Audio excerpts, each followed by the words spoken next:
Boa noite, todo mundo. Está começando a gravação. Vamos começar nossa aula sobre Direito Civil, Teoria Geral do Direito Civil. Eu tenho aqui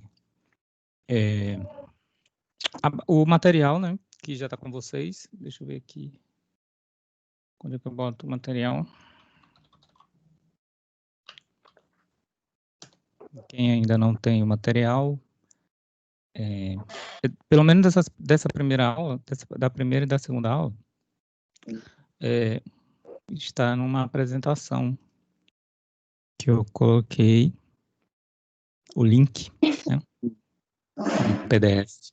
Acredito que alguém já deve ter colocado no grupo, né, para que vocês possam acompanhar essas primeiras ideias de direito civil, algumas noções preliminares. Eu vi que muita gente colocou assim um resumo desse slide no mapa mental, né? Muita gente confundiu que era o mapa mental do Código Civil, né? E aí as pessoas confundiram o código com a disciplina, né? Direito Civil. De fato, nós vamos estudar o Código Civil dentro da disciplina de Direito Civil, mas o Direito Civil é bem mais amplo do que meramente o Código Civil, né? Existe toda uma doutrina por trás, uns institutos, uns conceitos que, de fato, fazem o Direito Civil ser maior do que o Código Civil. Então, só para garantir, vou copiar aqui o link, colocar aqui no chat o link.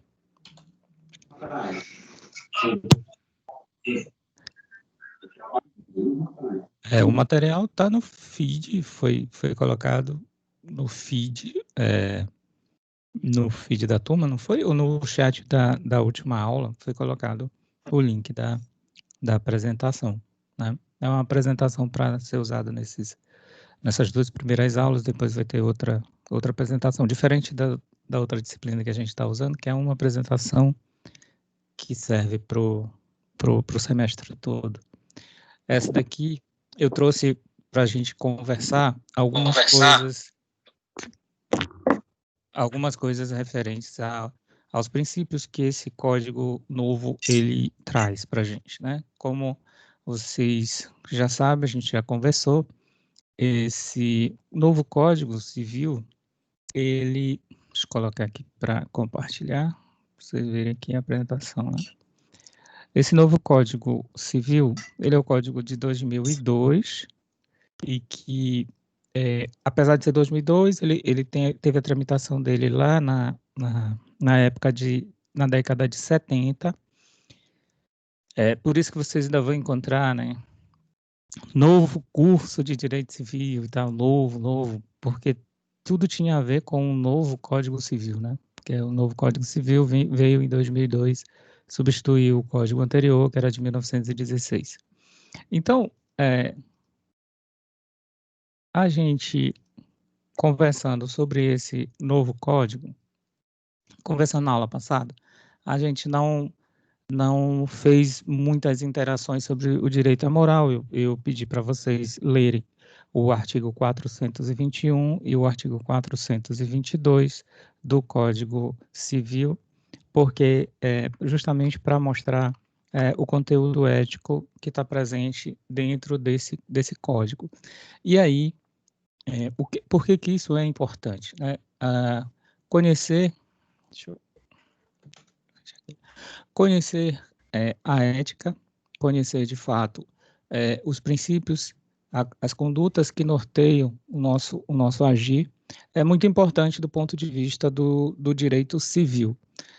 Muita gente tem a impressão, com relação ao direito civil, de que o direito civil ele é impessoal, que ele não se preocupa com a pessoa, que o que importa é o patrimônio, etc, etc.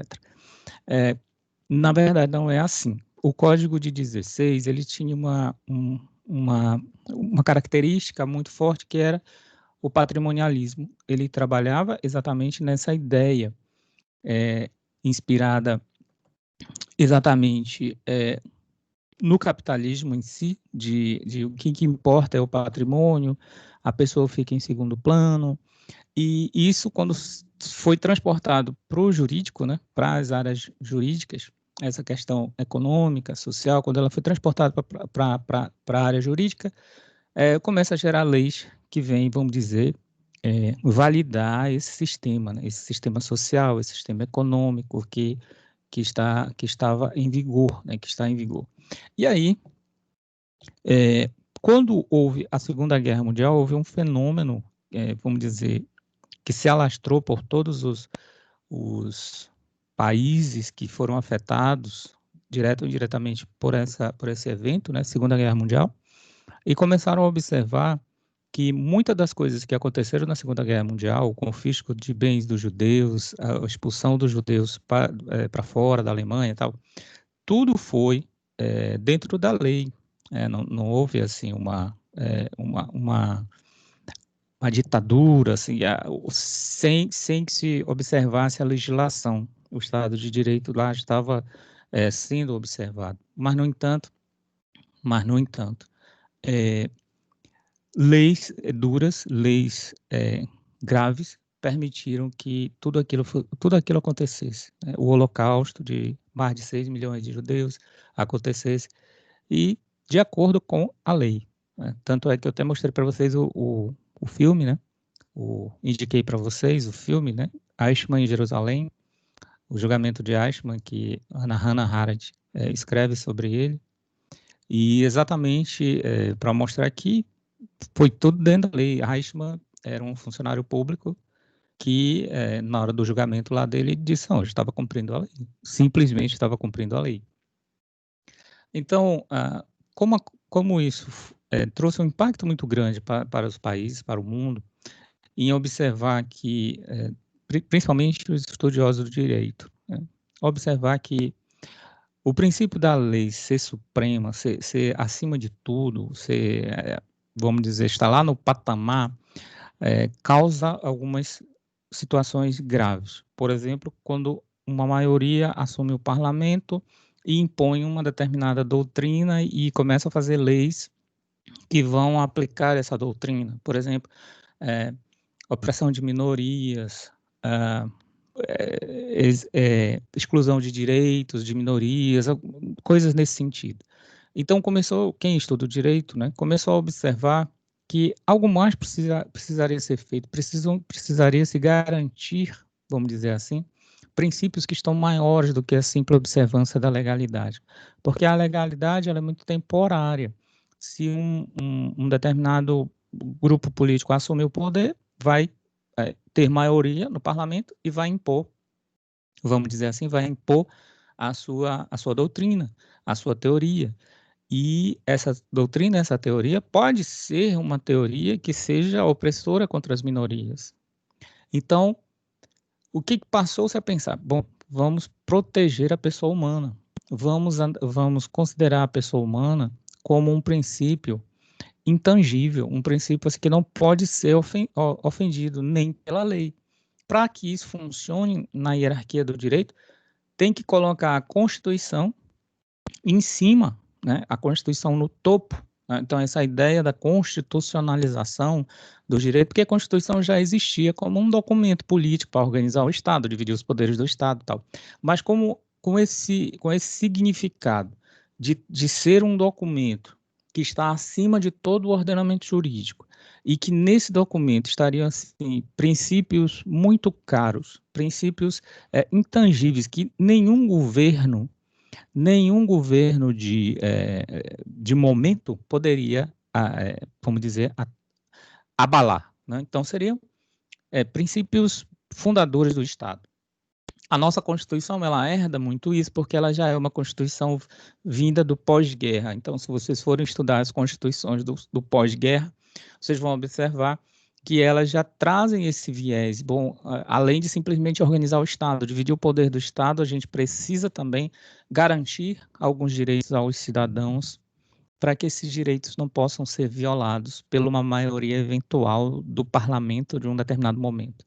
E aí vem-se a ideia da dignidade da pessoa humana, trazer a pessoa humana como o centro de tudo, né, de todo ordenamento. Então, o que que faz o ordenamento jurídico, o que que faz toda essa função do direito, essa proteção que o direito traz, a organização, a ordenação da sociedade, é justamente para proteger a pessoa humana. A pessoa humana, portanto, passou a ser o centro de toda a proteção jurídica, da proteção social, proteção política. Então, veio a ideia do Estado Social para proteger a pessoa, para proteger da educação, saúde, como direito básico de toda pessoa, para desenvolver a pessoa, etc, etc.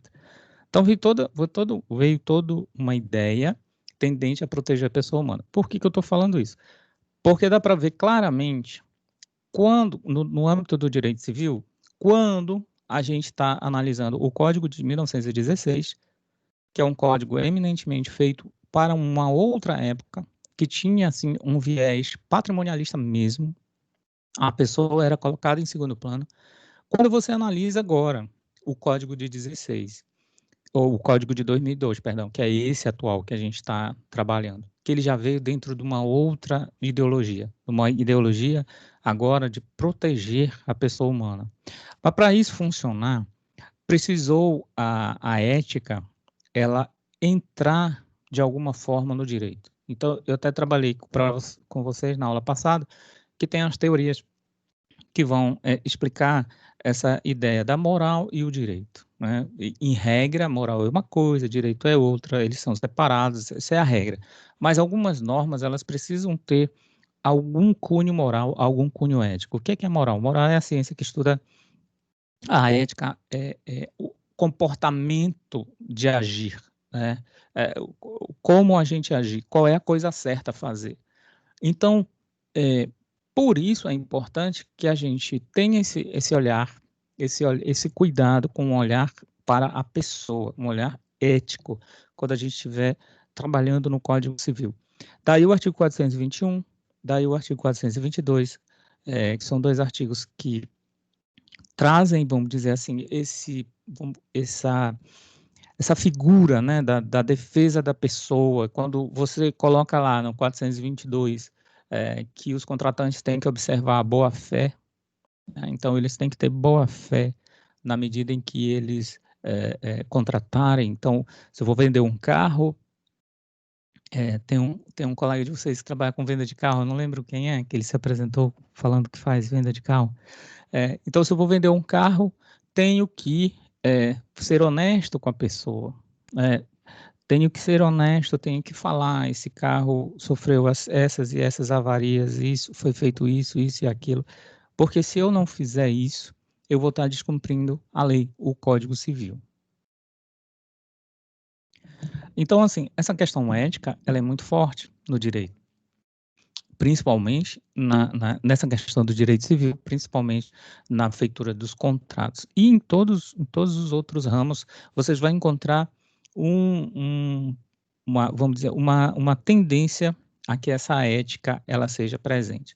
Então, eu trouxe aqui 3 escolas da ética para a gente conhecer, que são, podemos dizer, ser as mais conhecidas, né? Então, temos a ética aristotélica, a ética kantiana e a ética utilitarista. Nós, muitas das vezes, somos utilitaristas sem perceber. A ideia do utilitarismo é uma ideia da utilidade. Então, a gente sempre procura a solução de custo-benefício melhor, a gente sempre procura a solução mais vantajosa, a solução mais interessante do ponto de vista desse raciocínio mesmo matemático do que é o custo-benefício. Essa é a ética utilitarista. A ética kantiana vai ter a ênfase no dever. Bom, eu tenho os meus desejos, minhas inclinações, mas não é o certo a fazer, porque eu tenho determinados deveres para cumprir, eu tenho determinados deveres a seguir que são intangíveis, são situações assim que eu não posso violar, eu não posso deixar que as minhas emoções, que a minha vontade, ela entre e domine essa minha decisão de agir. Lembrando que ética estuda a conduta humana, estuda o agir, como a gente faz, como a gente age. Por que a gente age dessa forma? Qual é a coisa certa a fazer? Então, e a ética aristotélica vai trabalhar com a ideia de virtude, dizer que tudo tem um propósito, você tem um propósito, tudo no mundo tem um propósito, a ideia de cosmos dos gregos. E a coisa certa a fazer é quando você atinge, cumpre, executa da melhor forma possível o seu propósito. Essas 3 ideias de éticas, elas vou dar os exemplos assim, talvez fique mais fácil para você compreender essas 3 ideias de ética. A ideia de ética aristotélica, ela diz assim, Aristóteles dá o exemplo da flauta, né? Eu falei para vocês que a ideia de virtude tem a ver com tudo tem um lugar no mundo, tudo tem uma função no mundo, você veio para fazer isto no mundo, então tudo tem um porquê, tudo tem uma razão no mundo. E a coisa certa a fazer é quando você encontra a sua função no mundo, desenvolve ela e chega ela na plenitude. Então, Aristóteles dá o exemplo da flauta. Quando eu tenho uma flauta para dividir, para entregar para a sociedade, para as pessoas. Então, eu tenho uma flauta, e o que eu vou fazer com essa flauta? Eu vou entregar essa flauta para quem chegou primeiro na fila. Qual é o critério de justiça que eu vou usar para entregar essa flauta? Eu vou entregar para quem chegou primeiro na fila, eu vou entregar para o mais pobre, para o mais idoso, para o índio, para o negro, enfim, para quem eu vou entregar essa flauta? Para quem que vocês entregariam essa flauta? Qual é o critério de justiça que vocês iriam usar para entregar essa flauta a alguém? Digam aí, qual é o critério de justiça? Portanto, o que é a ética, fazer a coisa certa, né? Qual é a coisa certa a fazer, na medida em que eu tenho um recurso que é escasso, eu só tenho uma flauta, e eu preciso entregar essa flauta para a sociedade. Eu preciso entregar essa flauta para alguém. Então, eu vou entregar para quem?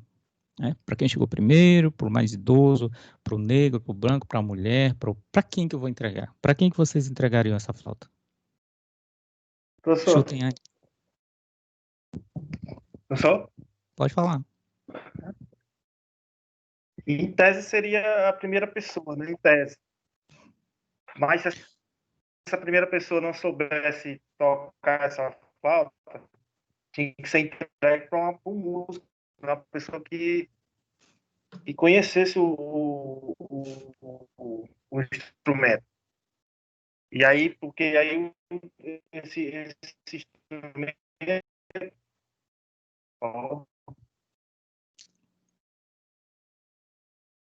Deixa eu abrir aqui que tá falhando um pouco o áudio. Deixa eu abrir aqui, ó.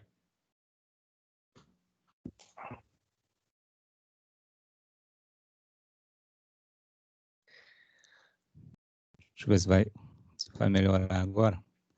Então, o primeiro... Estão me ouvindo? Estão me ouvindo? Então, o primeiro critério seria, por exemplo, quem chegou primeiro na fila, né? Chegou primeiro na fila. É um critério, né? Mas aí, professor, mas é aquela situação. É uma flauta. Nem todo mundo sabe tocar essa flauta. Entendeu? Pois é. E aí, essa flauta tem que ter uma utilidade, entendeu? E uma pessoa que é capaz de tocar essa flauta tem que ser entregue para ela. Se todos fossem músicos, beleza, era o primeiro. Aí tem que ser analisado, né, nesse caso. O critério, né, no caso. A Yolene já teve um outro critério, ela disse que entregaria para o mais idoso, né? E aí para o mais idoso, enfim. Então, vamos apresentando os critérios, né? A pessoa que chegou primeiro na fila, a pessoa que sabe tocar a flauta, o mais idoso e etc. E qual desses critérios é a coisa certa a fazer? Bom, aí nessa pergunta Aristóteles vai dizer assim, você tem que perguntar qual é a finalidade da coisa que você está querendo distribuir. Então, se você tem uma flauta, você faz a pergunta para ela, qual é a finalidade dessa flauta? Bom, a finalidade dessa flauta qual é a finalidade de uma flauta? Ser tocada, tocar música, né? Ser tocada, emitir sons, etc. Bom, se você sabe qual é a finalidade da flauta, agora ficou fácil saber o que você faz. Qual é a coisa certa a fazer?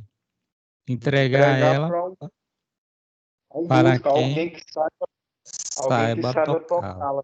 Exatamente. Alguém que saiba tocá-la. Cara, Essa você se ideia de virtude, exatamente, entregar para nossa, quem sabe tocar. Entendeu? se Essa você for ideia de analisar, virtude, pode falar, pode falar, desculpa aí, professor, estou interrompendo o senhor. pode Se falar. você for analisar as 3 escolas, a flauta, ela tem, a pessoa tem que, para quem tem que ser entregue, para a pessoa que é virtuosa, a pessoa que saiba tocar. Então, ela vai ter a virtude, vai ter o dever de tocar e ela vai ter uma utilidade. É praticamente uma mistura dessas escolas, né? Você for ver hoje, para nós hoje. Na época, não. Na época, é para quem sabia tocá-la, né? Lógico. Mas você analisando hoje no geral, seria mais ou menos assim.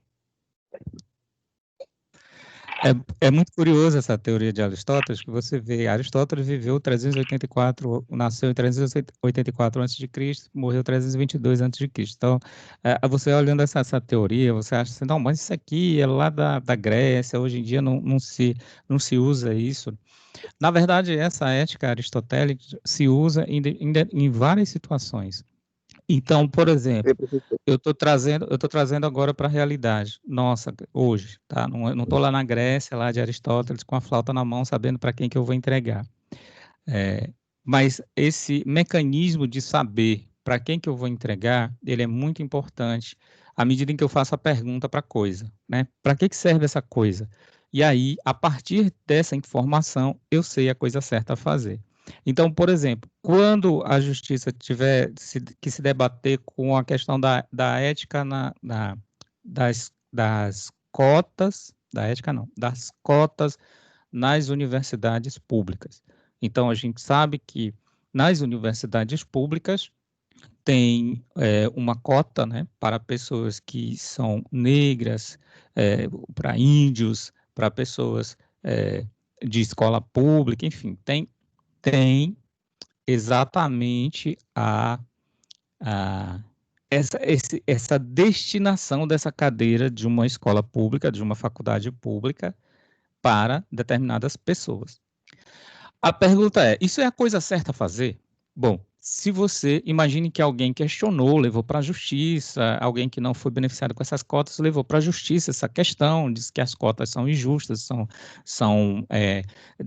não preservam o princípio da igualdade, enfim, fez algum questionamento com relação às cotas e a justiça tem que decidir sobre essa questão, se vale ou não vale as cotas. Estou usando esse exemplo das cotas porque é um exemplo real, atual. E aí você tem vários critérios para resolver esse problema. Usar a ética de Aristóteles, o que o Aristóteles vai perguntar? Você sabe a coisa certa a fazer a partir do momento que você pergunta para que serve a coisa. Lembra da flauta? Para que serve uma flauta? Para ser tocada. Aí, qual é a solução? Então, você entrega para quem sabe tocar. Aí, você faz a mesma transposição para o caso da universidade. Para que serve uma universidade? Para que serve uma carteira de universidade? Eu posso dar ela para as melhores cabeças, para quem tirou uma universidade pública, né? A gente está falando. Para que serve uma universidade pública? Para que serve uma cadeira de universidade pública? Então, conforme a resposta, eu vou ter os critérios. Então, eu posso dar para as melhores cabeças, ou seja, faço uma prova, quem tirou a maior nota ocupa as cadeiras. Posso dar para os mais pobres, posso dar para o negro, para o índio, para quem que eu vou dar essa cadeira da escola pública, de uma faculdade de nível superior? Aristóteles responderia assim essa pergunta. Bom, para eu saber o que é a coisa certa a fazer, eu tenho que saber para que serve a coisa. Para que serve uma cadeira de universidade? A gente conversou na aula passada sobre a cadeira de universidade, né? Para que serve uma universidade? Uma universidade serve, além de ser ensino, para preparar você para o mercado de trabalho, ela serve também para pesquisa, aprimorar os conhecimentos, aprofundar os conhecimentos, melhorar os conhecimentos, e ela serve também para extensão, para você entregar esse conhecimento aprimorado para a sociedade, para fazer com que a sociedade evolua. No fim das contas, para que serve uma universidade? Em regra, o que vocês acham? Para que serve uma universidade? Professor Rogério, o senhor me ouve bem? Ouço. Certo. Professor Rogério, em cima dessa discussão que o senhor está estabelecendo, a partir da flauta, a partir da questão da visão utilitária, da finalidade, aí eu fui despertado por uma realidade nossa muito presente agora, que são condições iguais, proporcionais em relação à educação, né, do ensino híbrido, do ensino remoto. Né? O senhor está falando da universidade, está falando de uma estrutura universitária que deve ser ofertada e está sendo ofertada. Em cima desse debate, como é que o senhor vislumbra, como é que o senhor percebe como garantir condições iguais, proporcionais nesse cenário atual, em termos de estrutura? É uma problemática aí bem nova, né? Inovadora, bem recente, e, de fato, é um desafio para todo mundo, né? Para o Estado, para as entidades que trabalham com a educação. Assim, ainda não se tem uma resposta pronta, mas o direito ou a própria ética pode ajudar a gente a pensar, a raciocinar. Como, por exemplo, dar alguma espécie de subsídio, por exemplo. Eu vi numa notícia que o governo do Maranhão, ele forneceu chips com internet gratuita para todos os alunos do Maranhão, para que os alunos pudessem, sem problemas, né, acompanhar as aulas. É uma forma de você suprir algumas deficiências, né, para que todos consigam partir do mesmo ponto, né, de partida, mais ou menos nesse ponto. Então, desculpa, pode continuar. Pode falar. Aqui no Piauí, há 2 exemplos reais. Um iniciado pela UFP, a Universidade Federal, a partir da distribuição de tablets, chips e créditos. A UESP ela está buscando seguir esse mesmo modelo a partir de critérios objetivos, por exemplo, a partir do NIS, para detectar, mapear condições sociais de discentes, né, no caso específico da estrutura universitária, no caso da UESP. Né? Mas ainda assim, com o NIS, buscando mapear isso daí, não se atinge a todos. Há uma dificuldade enorme, tem gente que não tirou ainda o NIS, tem gente que está com dificuldade de tirar, tem tudo isso ainda. Né? Agora, o ponto X que eu queria tratar é que, queria sua opinião também, dos colegas, existe uma mentalidade de escassez diante de toda a estrutura que é ofertada. Aquela ideia que o senhor já certa vez tratou, que disse, antes de dividir o bolo, é necessário aumentar ele, né? Aumentar o bolo para pensar é uma metáfora, o senhor sabe do que eu estou me referindo. E por mais que o Estado ou a estrutura universitária tente ou busque aumentar a sua estrutura, me parece que há uma mentalidade de escassez que termina barrando alguns critérios de criatividade diante dessa mentalidade de escassez. O senhor não acha? Qual é a sua opinião diante disso? Com certeza. Quem cuida, né, da administração, quem cuida aí dessa parte de gestão de recursos, tem que ter esse apoio, tem que contratar uma consultoria, alguns estudiosos que trabalham com essa ideia de formulação de políticas públicas usando exatamente a criatividade. Vamos imaginar soluções onde a gente não tem, vamos imaginar, em vez de ficar pensando no problema, né, vamos imaginar opções, soluções, e sermos criativos e vamos trabalhar. Se quem está ali na gestão não tem essa expertise, não tem, vamos contratar, né, uma consultoria, ou algum consultor que possa dar uma luz para que a gente possa diminuir essa distância, né, esse abismo. Agora, exatamente essa questão do Estado ter poucos recursos e ele ter que distribuir esses recursos para a sociedade, essa ideia que está sendo ilustrada agora com a questão dos tablets e chips, etc., essa é uma ideia muito trabalhada na teoria da justiça. Tá? Eu acho que vocês vão ter, eu não sei se é em teoria do direito, tem uma parte do conteúdo programático de vocês, que vai tratar da teoria da justiça. Exatamente na teoria da justiça é que você observa as várias formas de teoria, as várias formulações teóricas que se foi pensada para você ter um critério de justiça para distribuir bens para a sociedade, né? Esses estudiosos da teoria da justiça, eles vão trabalhar com a ideia do que é uma sociedade justa, o que é uma sociedade organizada. Então, por exemplo, usando a ideia de Aristóteles, uma sociedade justa seria aquela em que cada um cumpriria o seu papel para o qual veio, né? Lá, Platão já falava, né, dos gregos, se você tem coragem, você vai ser para o exército, né? Se você tem inteligência, você vai ser ali os políticos, os gestores. Se você não tem nem coragem, nem a expertise, a inteligência, você vai ser agricultor, né? Ou seja, você veio com determinados dons, o pensamento deles da época, né? E aí, uma sociedade bem organizada seria aquela em que cada um saberia exatamente o seu papel. Isso é um critério, né?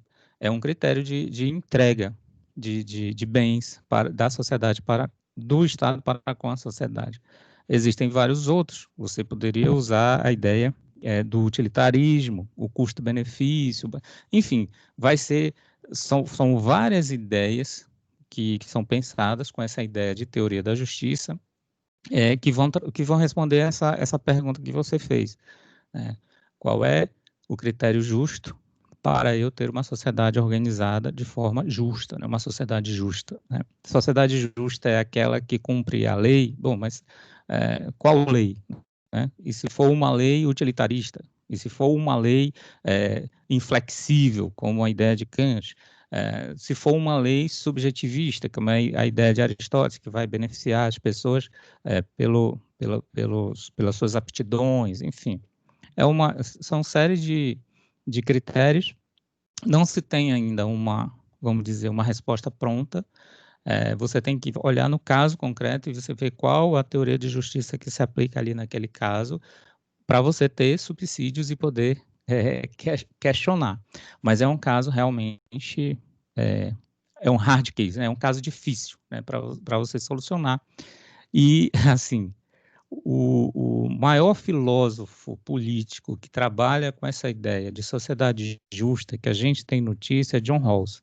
John Rawls tem um livro chamado Uma Teoria da Justiça, e de todos esses, né, você vai puxar Bentham, você vai Kant, Aristóteles, Platão, você vai assim, ver todos esses teóricos que foram escrevendo sobre filosofia política, de o que é uma sociedade justa, todos têm uma imperfeição aqui ou ali, né? Mas a que mais assim tem, vamos dizer, sido unânime, né? Tendo uma aceitação muito grande, é a teoria de John Rawls, que ela fala na igualdade de oportunidades, né? Você consegue uma sociedade justa quando você iguala as pessoas nas oportunidades. Mas isso aí é uma outra questão que não dá para a gente trabalhar aqui, que é bem mais complexa. Mas essa ideia de teoria, de ética de Aristóteles, ética de Kant e de Bentham, ela ajuda a gente a entender muita coisa, como funciona. Então, eu perguntei qual era a função de uma cadeira de uma universidade pública. Então, alguém poderia dizer assim, não, é para as melhores cabeças. Ela foi feita para as melhores cabeças. Então, eu faço uma prova, quem tirou as maiores notas ocupa as cadeiras.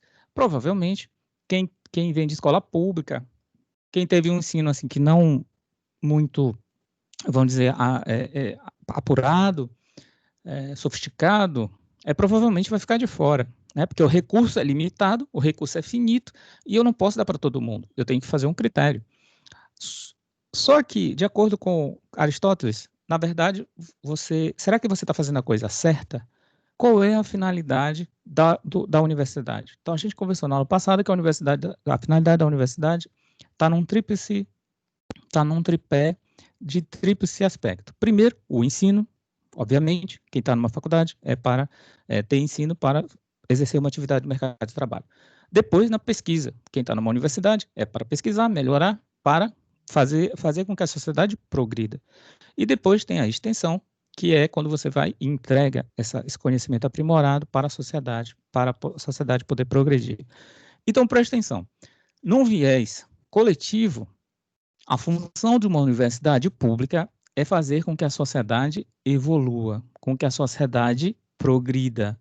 A função de uma universidade pública é para isso. Então, você imagina aquela ideia daquela cidade que não tem nada, aí é colocado lá uma universidade.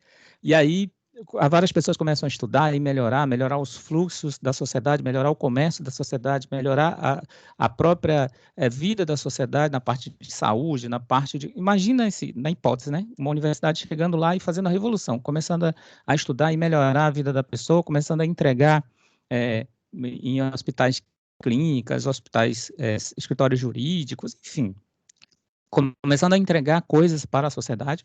E aí a sociedade daquele lugar tende a fazer o quê? Melhorar, progredir, se desenvolver.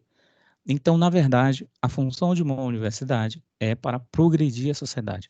Então, quando você sabe qual é a função de uma universidade, que é para o progresso da sociedade, o progresso daquela sociedade onde ela tá instalada, de acordo com a ética de Aristóteles, você sabe qual é a coisa certa a fazer. Então, a coisa certa a fazer é eu tentar reproduzir ali naquela sala de aula as desigualdades da sociedade. Porque tentando reproduzir ali de uma forma micro, eu consigo fazer com que a sociedade evolua. Então, se eu tenho uma desigualdade extrema com relação aos negros, se eu tenho uma desigualdade extrema com os pobres, eu vou ter que conseguir cadeiras ali dentro para colocar exatamente os pobres e exatamente os negros, para que a médio e longo prazo eu consiga ter mais negros formados em posição de chefia, liderança, em posições de classe mais alta, porque a educação superior vai fazer isso, né, com todos vocês, ela vai colocar vocês num patamar superior em termos de remuneração, em termos até de influência mesmo política, enfim. Então, se eu não faço isso com os pobres e com os negros, eu vou sempre criando uma sociedade elitizada, porque só os ricos é que vão ter acesso àquela cadeira. Então, não é difícil você fazer uma análise, você pega o vestibular da Universidade Federal, você faz uma análise da federal, da estadual, você faz uma análise e vê a questão econômica daquelas pessoas. Geralmente, são pessoas de boa condição econômica. A grande maioria são pessoas de boa condição econômica que tiveram ensino médio de excelência, tiveram cursinhos preparatórios de excelência e conseguiram ingressar. De fato, se você não tiver uma forma de colocar ali dentro negros, que são a minoria no país, que são a minoria da elite no país, são pobres, né, e são a maioria dos pobres, os negros, se você não consegue colocar pessoas pobres, a tendência é que você cada vez mais perpetue essa desigualdade. Então, como você sabe a coisa certa a fazer? A partir da ideia do que serve uma universidade. Então, eu tenho lá a pergunta: para que serve uma universidade? Para que serve uma universidade? Bom, uma universidade não serve para a pessoa se beneficiar. Eu vou ter um diploma, eu vou fazer um concurso, eu vou montar um escritório, ou eu vou ser médico, eu não sei o quê, eu vou ser rico, né? Não é essa a ideia, não é para isso que a universidade existe. A universidade existe justamente para você melhorar a condição de vida de uma sociedade. Para isso, você vai fazer entrega, você vai pegar esse seu conhecimento e você vai reverter ele depois em favor da universidade. Você vai ter um ganho em favor da comunidade. Você vai ter um ganho econômico, financeiro? Vai, que é natural. Você vai ter um status mais elevado, inclusive econômico. Mas essa não é a finalidade. Essa sim, é uma consequência. Se você fizer bem feito o seu curso, você vai ser você vai ser um profissional que vai entregar coisas boas para a sociedade, vai ser um bom médico, um bom farmacêutico, um bom químico, enfim, você vai entregar coisas boas para a sociedade vai evoluir. Já pensou se você fosse um cientista, um biólogo, e descobrisse lá a cura do coronavírus? Você ia fazer um bem para toda a humanidade. né? Então, não é para isso. Você ia ficar rico? Ia, né? Você ia ficar rico? Ia. Mas isso é consequência. Não é porque você ia ficar rico que você estava procurando a cura do coronavírus. É porque você estudou para entregar esse estudo de benefício para a sociedade. Então, a ideia de uma universidade é essa. Se você olhar com o viés da ética de Aristóteles, a virtude, então, para que serve uma universidade? Serve para melhorar a sociedade. Então, eu tenho que colocar instrumentos ali dentro para que a sociedade melhore e não perpetue a mesma desigualdade. É essa a ideia. A ideia de Kant é uma ideia que você tem deveres inflexíveis, que são parâmetros, que são enunciados, que você não pode, de forma nenhuma, descumprir. São o que ele chama de leis universais. Mesmo que você queira, mesmo que a sua vontade diga que eu quero fazer isso daqui, a minha vontade está dizendo isso. Bom, mas tem leis universais que são dogmas que você não pode quebrar. Então, ele dá o exemplo, com esse exemplo vai ficar mais fácil você entender. Ele dá o exemplo da polícia que está procurando, está perseguindo uma pessoa, essa pessoa é seu amigo, e entra dentro do seu apartamento, fugindo da polícia, né? Entra dentro do seu apartamento, se esconde, debaixo da cama, em algum lugar lá, se esconde.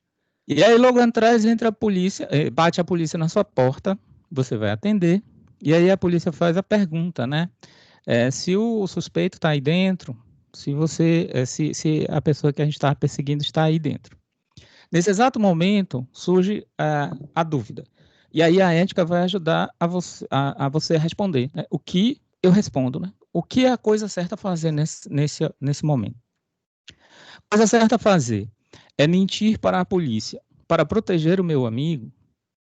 Ou a coisa certa a fazer é falar a verdade para a polícia, mesmo se isso for significar o prejuízo para o meu amigo? Se você seguir a ética de Kant diz o seguinte: você tem determinados deveres que você deve cumprir, independentemente da consequência. E como é que eu faço, professor, para descobrir quais são esses deveres que eu tenho que cumprir, independentemente da consequência? O Kant fala que a coisa certa a fazer, a coisa que você está pensando fazer, melhor dizendo, tente colocar como se fosse uma lei universal. Então, professor, eu vou mentir para proteger o meu amigo. Tá. Aí Kant vai perguntar: mentir pode ser considerado uma lei universal? Ou seja, eu posso usar como regra de conduta a mentira?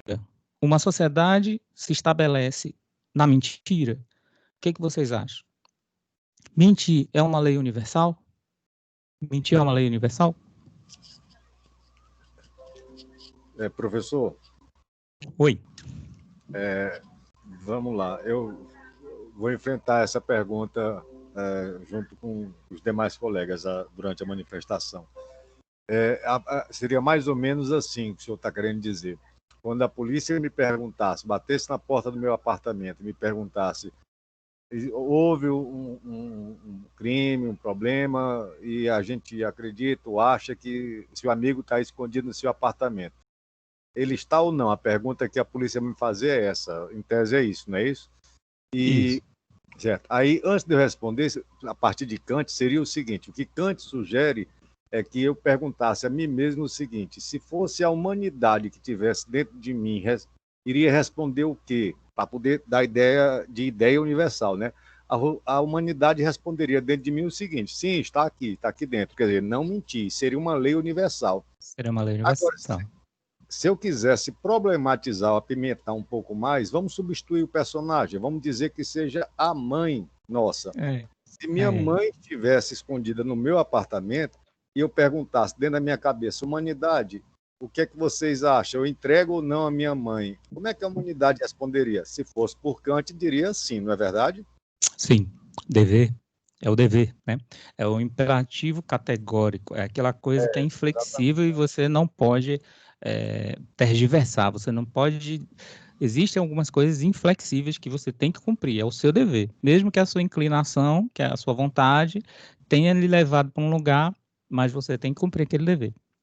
Okay. Mas aí problematiza, né? Aí problematiza, né? Todas essas teorias, elas estão positivas, elas têm um ponto aqui, elas têm um ponto para pegar, então, exatamente, mas a ideia central é essa. Então, existem algumas leis universais que são impossíveis de você violar, porque são leis universais, porque se você violar, vai criar uma desarmonia, vai criar uma sociedade. Por exemplo, se você achar que a mentira é uma lei universal, bom, você vai trabalhar os 30 dias do mês e chegar no 5º dia útil para receber o seu salário, o patrão vai dizer assim, sabe o que era? Mentira. Eu tinha falado que ia te pagar, mas era mentira. Ou seja, isso vai gerar uma desordem, uma desorganização, ninguém vai mais confiar em ninguém, vai gerar um caos. Então, em certo sentido, a ideia de ter leis universais, ela é positiva no tocante a você ter uma segurança jurídica, né? Uma segurança jurídica. Quem que queria perguntar? Deixa eu te perguntar. Não é só uma. Assim, a ética de Kant, ela segue bem o direito positivo de Kelsen, né? No caso. Sim, lembra muito bem isso, né? Tem uma lei inflexível, que é uma lei que você não pode violar de forma nenhuma e tal. Lembra mais está mais associado com essa ideia, né? De dever pelo dever. Então, a ênfase é no dever. Quando você vai ali para Bentham, que vai tratar da ideia do utilitarismo, aí já a coisa certa a fazer não é nem o que é bom para a virtude, para você, nem o que é bom para uma lei universal, para um dever. A coisa certa a fazer é aquilo que vai dar o maior prazer para o maior número de pessoas e gerar a menor dor para o menor número de pessoas. Então, você faz uma regra de custo-benefício. A solução que eu vou fazer, né, que é ética, simplificando, vai ser o que é a coisa certa a fazer, né?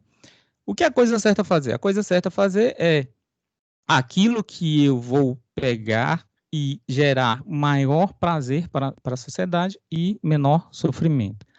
Então, a gente coloca N exemplos aí, mas o exemplo do terrorista é muito claro para a gente entender, né? O terrorista está lá sendo interrogado e a polícia está interrogando ele e está dizendo assim, né? Sei lá, daqui a pouco, 8 horas, a bomba vai explodir, um monte de vocês vão morrer e tal, e a polícia está lá forçando ele para dizer onde é que está a bomba, onde é que está escondida essa bomba, e aí a pergunta é, alguém sugere, né? Vamos torturá-lo, né? Porque torturando, ele revela onde está a bomba, e torturando, a gente consegue descobrir e desarmar a bomba e salvar milhares de pessoas que vão morrer e etc. E aí a gente tortura uma pessoa para salvar milhares. Então, a pergunta é tortura ou não tortura o terrorista? O que vocês acham?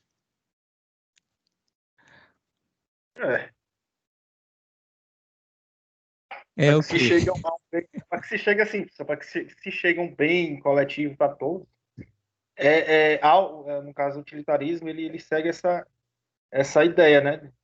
Apesar de tortura, pelo menos na época, né? Porque hoje em dia tortura é crime em qualquer circunstância. Mas na época era isso mesmo. Pelo menos é o que eu entendo aqui, que eu entendi. O Felipe botou, né? Tortura, né? O João Pedro, tortura. Ainda botou com exclamação bem alto lá, tortura e tal. É complicado, né? É complicado.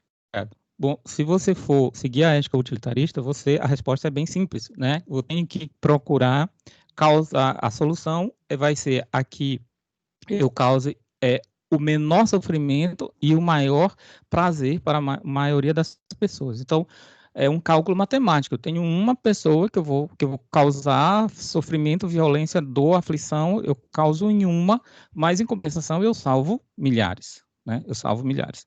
E aí o utilitarismo também tem os seus problemas, né? Se você estabeleceu como regra de justiça que torturar as pessoas para investigação policial é um método ok, né, correto, e aí você troca o terrorista, tal como o Valdinar falou, né? Você troca o terrorista e coloca lá a sua mãe, por exemplo. A sua mãe está sendo acusada de terrorismo e está lá sendo interrogada, etc. E aí você torturaria, né? Ou seja, causa essas perplexidades. O utilitarismo também ele não tem resposta para muita coisa, né? Mas, normalmente, é assim que a gente pensa. A gente pensa no custo-benefício, no que é melhor para a maioria, e nem sempre isso é a melhor coisa a fazer. Se você está numa sociedade utilitarista, você teve muita sorte de ter nascido branco, né? Porque brancos são a maioria. Numa sociedade utilitarista, por exemplo, americana, ou aqui no Brasil, são a elite, né? Você está livre de racismo, preconceito, uma série de coisas. Você está muito, muito bem, né? Agora, se você vive numa sociedade utilitarista e você é a minoria, você nasceu negro, por exemplo, ou índio, por exemplo, você saiba que você vai sofrer bastante. Você vai ser excluído de direitos, você vai sofrer racismo, preconceito, uma série de coisas. Então, assim, será que uma sociedade baseada no utilitarismo é uma sociedade boa? Né? Tudo tem os seus... Pois não. Só uma dúvida, em relação, por exemplo, o utilitarismo, praticamente ele utiliza mais a coerção física e psicológica, não? Mais do que a jurídica, por exemplo. Professor, antes para o senhor responder o colega, e caminhar um esclarecimento, para pegar o gancho também, é bom, assim, na minha cabeça estava situando aqui por analogia essa estrutura da visão utilitarista a partir de Bentham, e saindo do âmbito do jurídico, do exemplo que foi dado, né, em relação se tortura ou não tortura, enfim. Se você pensar a educação, as estruturas de educação, vou para o nível da universidade, há uma visão utilitarista lá também presente que está enraizada e acalentada na sociedade. Por exemplo, se perguntar, se os pais perguntarem aos filhos ou desejarem qual profissão que os filhos querem, ou sugerirem aos filhos, enfim. E a opção geralmente vai recair sobre direito, medicina, engenharia, comprometendo outras estruturas de formação acadêmica, que vai servir à sociedade e contribuir também. Por exemplo, nós sabemos, historicamente, que essas preferências em relação ao direito, à medicina, à engenharia, foi comprometendo uma série de outras profissões, como a de pedagogo, a de historiador, a de geógrafo, etc., etc. Na verdade, esses comparativos, dentro da visão de Bentham, da visão da utilidade, quer dizer, eu vou para a universidade, se eu vou lá escolher medicina, na sociedade eu teria uma ascensão social, cultural maior do que se eu for, por exemplo, historiador, geógrafo ou pedagogo. Isso está estruturado, né, na sociedade, e isso enraiza e promove uma série de preconceitos, não é verdade? Verdade. E mais, essa ideia ela veio da economia, né? Essa ideia de custo-benefício é uma ideia eminentemente econômica, né? E quando você transpassa ela para o direito, tem uma série de problemas, tem uma série de questões. Será que uma regra que veio da economia, quando é colocado no direito, será que vai funcionar bacana, né? Será que vai dar certo, né? Direito tem outras questões, são uma ciência social, tem as questões da pessoa humana, que é importante você observar, tem a questão de que tem determinadas leis que você não pode transgredir. Então, na verdade, nós raciocinamos como utilitaristas, né? Nós somos utilitaristas sem nem percebermos. A gente sempre quer o custo-benefício, a gente quer aproveitar a promoção, né? O desconto, não sei o quê. A gente sempre quer o melhor nessa parte do custo-benefício, fazendo essas ponderações de custo-benefício. E é um modo de agir, um modo de fazer a coisa certa, né? Ética, certo? Fazer a coisa certa, né? De fato que acaba fazendo que a gente nem perceba que a gente é utilitarista. A gente acaba fazendo sem... desconto é tudo de bom, né?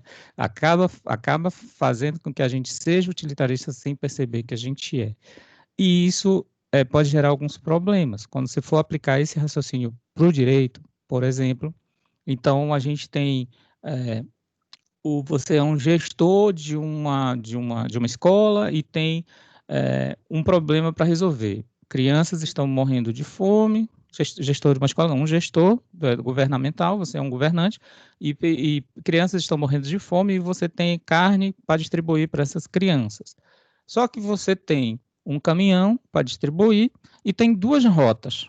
Você tem uma rota que o caminhão vai gastar menos combustível, mas só vai conseguir alimentar metade das crianças, e você tem uma outra rota que o caminhão vai gastar mais combustível, mas você vai conseguir alimentar mais crianças. Se você for pensar sobre a ótica utilitarista, qual é a coisa certa que você vai fazer? É ir para a rota maior, que o caminhão vai demorar mais, vai gastar mais combustível, vai ser mais custoso, mas vai alimentar mais crianças, ou você vai para a rota menor, em que o caminhão vai gastar menos, mas vai alimentar menos crianças? Qual é a solução que você escolheria? Qual é a solução do custo-benefício aí? Você pode repetir, porque falhou aqui a sua voz, por favor? Você é um governante, um gestor, e você tem carne para distribuir para as crianças. As crianças estão morrendo.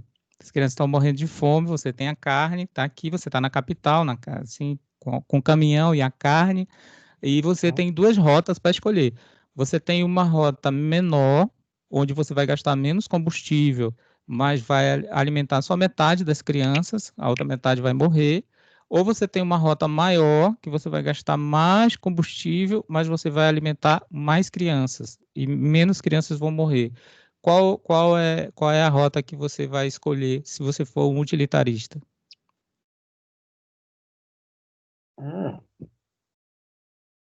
Pegou, né? Uhum. Não, assim, o complicado é ser a resposta, né? É lógico que é a segunda. Mas para o utilitarismo, vivendo no utilitarismo, seria a máxima economia, né? Pelo utilitarismo, você tem que fazer o que for melhor custo-benefício, né? A Giovana disse que pagaria mais para alimentar mais crianças, né? Mas, Giovana, os recursos são escassos, né? Você só tem aquilo ali e aí é complicado. Quando o Estado trabalha nesse modelo utilitarista, ele sempre vai escolher o menor custo-benefício, porque os recursos do Estado são escassos, né? Vem dos nossos impostos, nossos tributos, vai lá para o Tesouro, e aí o Tesouro tem que fazer uma série de serviços, educação, saúde, etc., e os recursos são escassos, e o gestor trabalha sempre nessa ideia do custo-benefício. E aí deixa a gente em situações de perplexidade. Quando a gente vai estudar essas questões do utilitarismo aplicado ao direito, qual é a regra que você ia seguir? Assim, Rosimar, não tem o certo e errado nessa ótica, né? Todas as respostas são respostas, e vai depender muito do seu critério, né? Do critério que você vai usar. Se você acredita que exista, por exemplo, na ética kantiana, existem leis universais, que toda a vida importa, seja da criança que está próximo lá da capital, seja da criança que está longe, toda a vida importa, então eu vou usar como critério a solução em que eu possa proteger a maior quantidade de pessoas, independentemente disso, que vai me custar mais. Eu vou optar pela rota maior.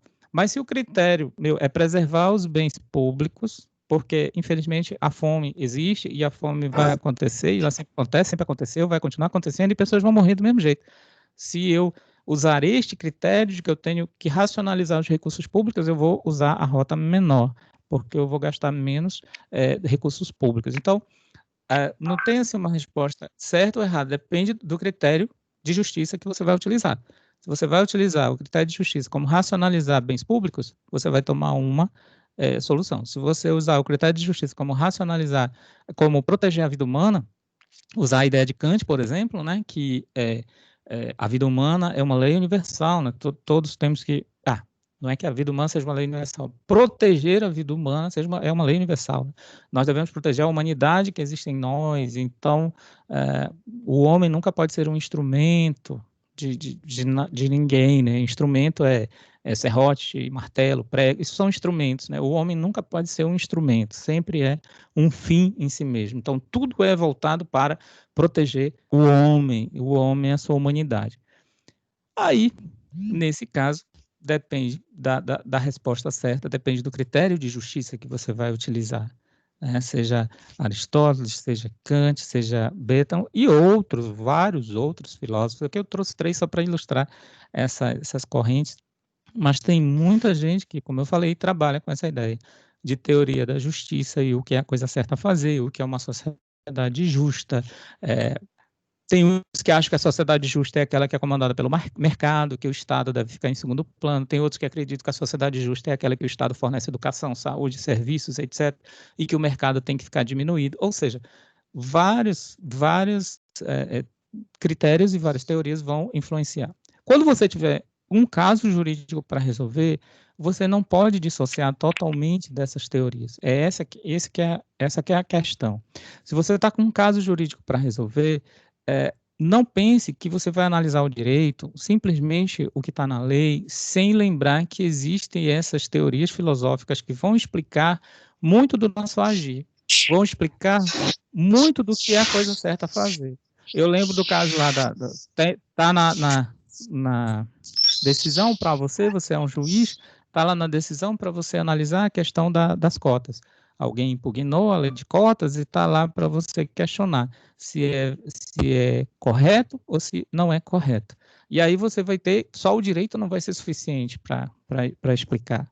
Você vai ter que usar critérios que estão mais amplos, que são essas teorias da filosofia com relação ao que é a coisa certa a fazer, ao que é o senso de justiça.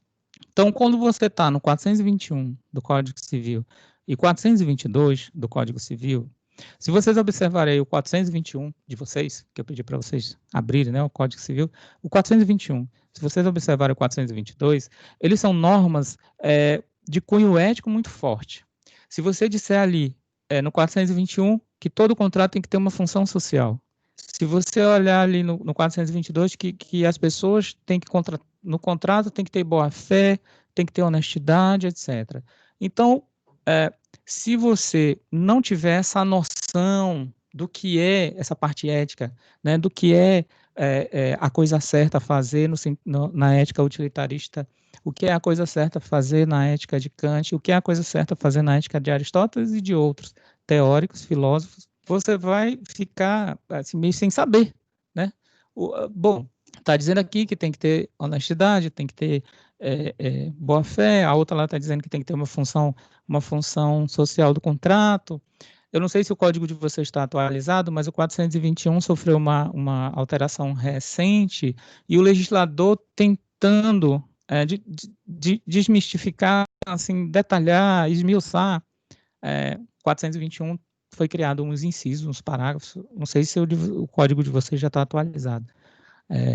Justamente para o legislador tentar explicar o que é a função social, como é que ela se desenvolve e tal, justamente porque estava omisso, né? Quando veio na redação original, essas questões estavam todas omissas e você recorria a essas questões filosóficas para fazer essa análise.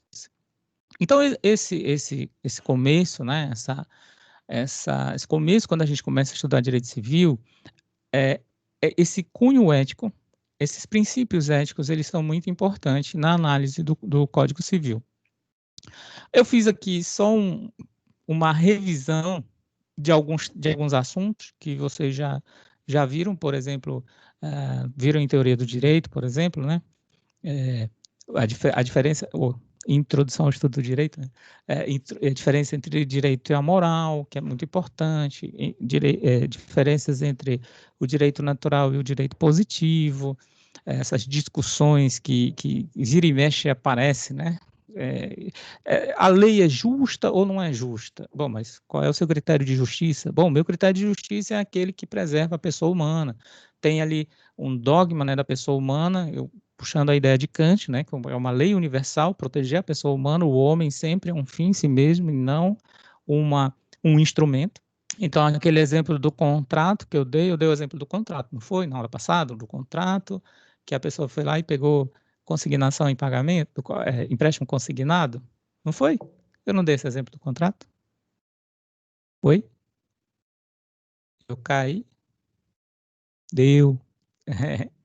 Eu caí ou não caí? Eu ainda estou ao vivo? Respondam para mim. Tô ao vivo, né? É porque aqui tá tudo bloqueado, não tô enxergando mais ninguém.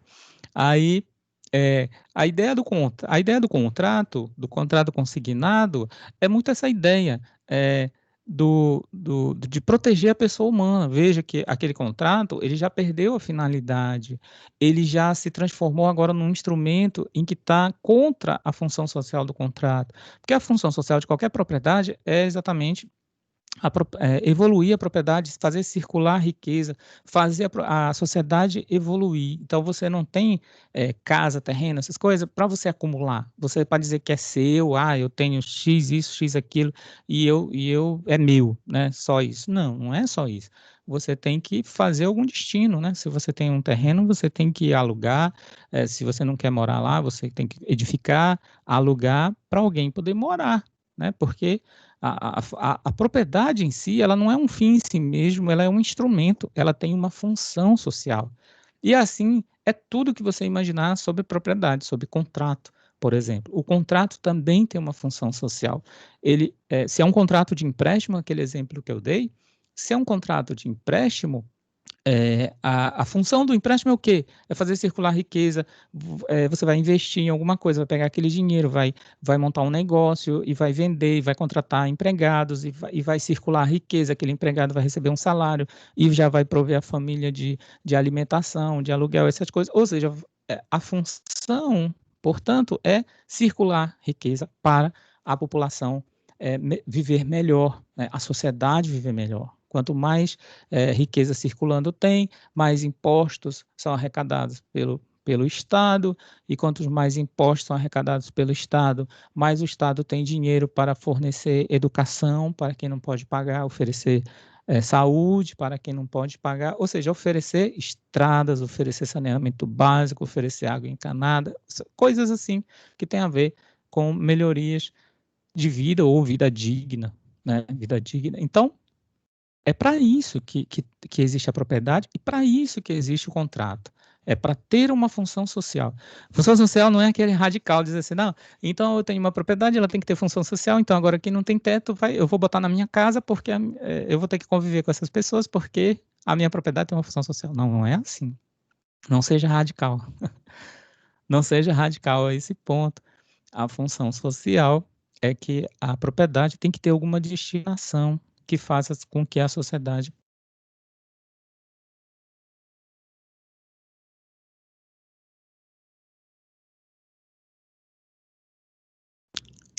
Eu caí, foi? Caímos? Eu não estava lhe vendo, não, agora eu estou vendo. Aonde? Voltei, né? Até onde vocês ouviram? Tem que falar tudo de novo.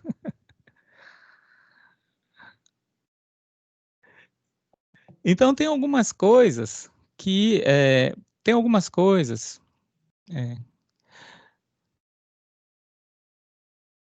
o que eu estava falando no 421 e no 422 é que o 421, a função social da propriedade, a função social do contrato, ela é muito importante. Né? Ela é muito importante. Então, você tem uma propriedade, ela não é para simplesmente você acumular, porque essa ideia de patrimonialismo, ela já ficou para trás, né? Antes do pós-guerra, do pós-guerra para cá, as atrocidades que foram feitas em nome da lei, em cima da pessoa humana, fez o direito mudar. Os estudiosos do direito, os filósofos que interpretam, que criam essas teorias, passaram a pensar assim, não, agora nós temos, obviamente, que preservar a pessoa humana. Então, nós temos que criar uma forma de colocar na Constituição determinados princípios.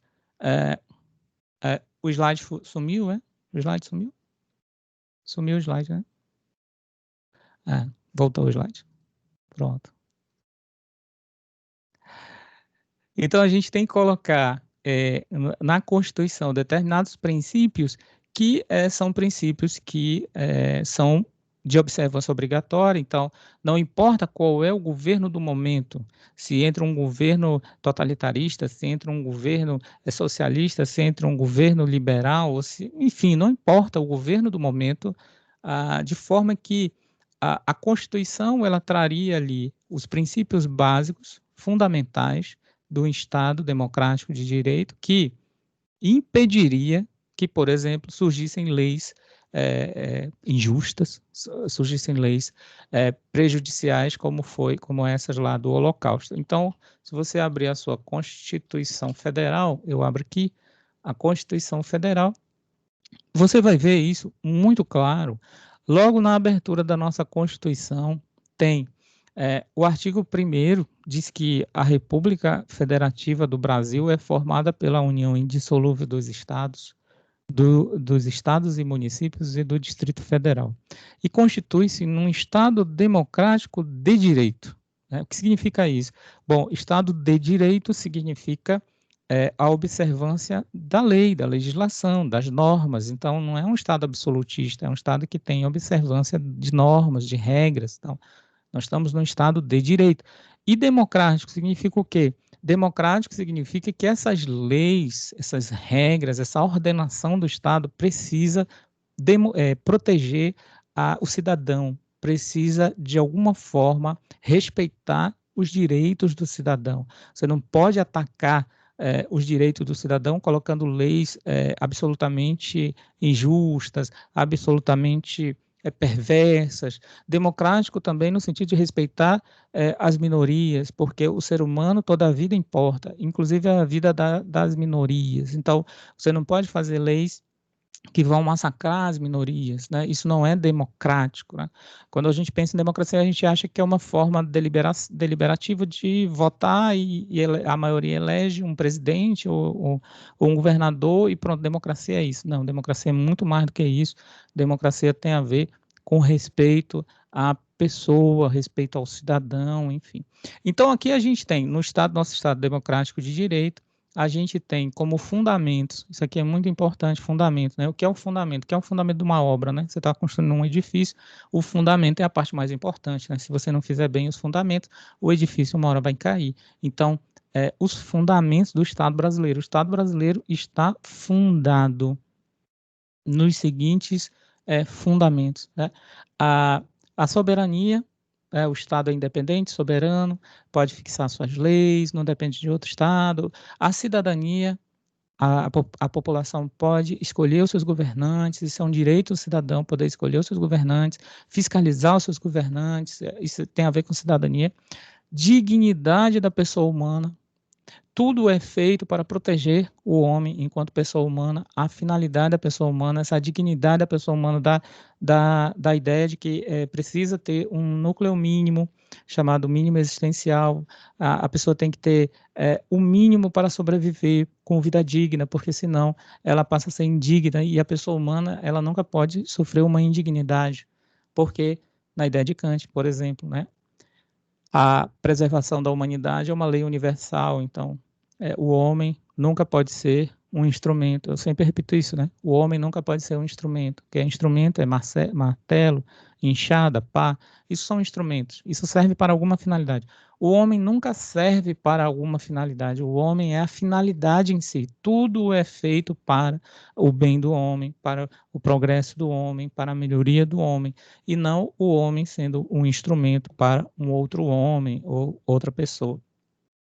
Os valores do trabalho e da livre iniciativa, então aqui os valores sociais do trabalho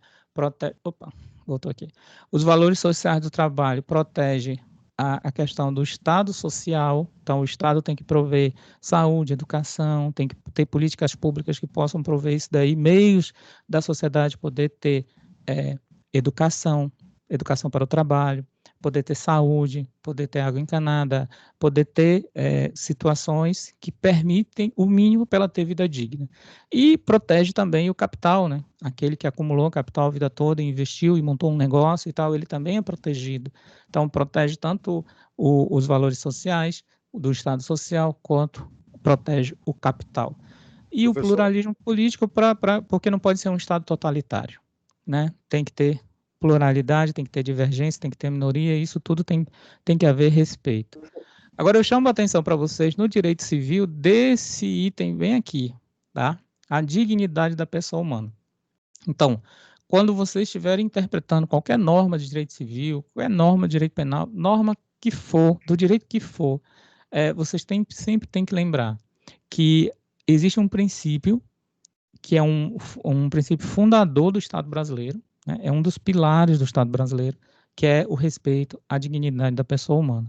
Todas as vezes que você identificar num caso concreto em que a pessoa humana não está sendo respeitada na sua dignidade, está sendo usada como um instrumento, como, por exemplo, naquele caso lá do consignado que foi passando de 30 para 40, de 40 para 60, de 60 para 70, e aí aquele contrato virou um monstro, né? Aquele contrato que, ao invés de ser uma coisa boa para a sociedade e para os contratantes, ele passou a ser uma coisa perniciosa, porque a pessoa não teve mais dinheiro, tem que pedir esmola para os parentes, para os amigos, e familiares, enfim.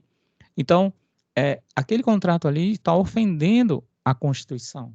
Aquele contrato ali está tornando aquela pessoa de uma forma, está violando aquela pessoa da dignidade dela de forma grave. Então, essa ideia de trabalhar com esse princípio da dignidade da pessoa humana, e ele está espraiado por todos os ramos do direito, é muito importante quando você estiver analisando o direito civil. Você vai ver muitos exemplos que a gente vai usar, que a gente vai falar, em que você vai lembrar. Isso aqui está de acordo com a dignidade da pessoa humana.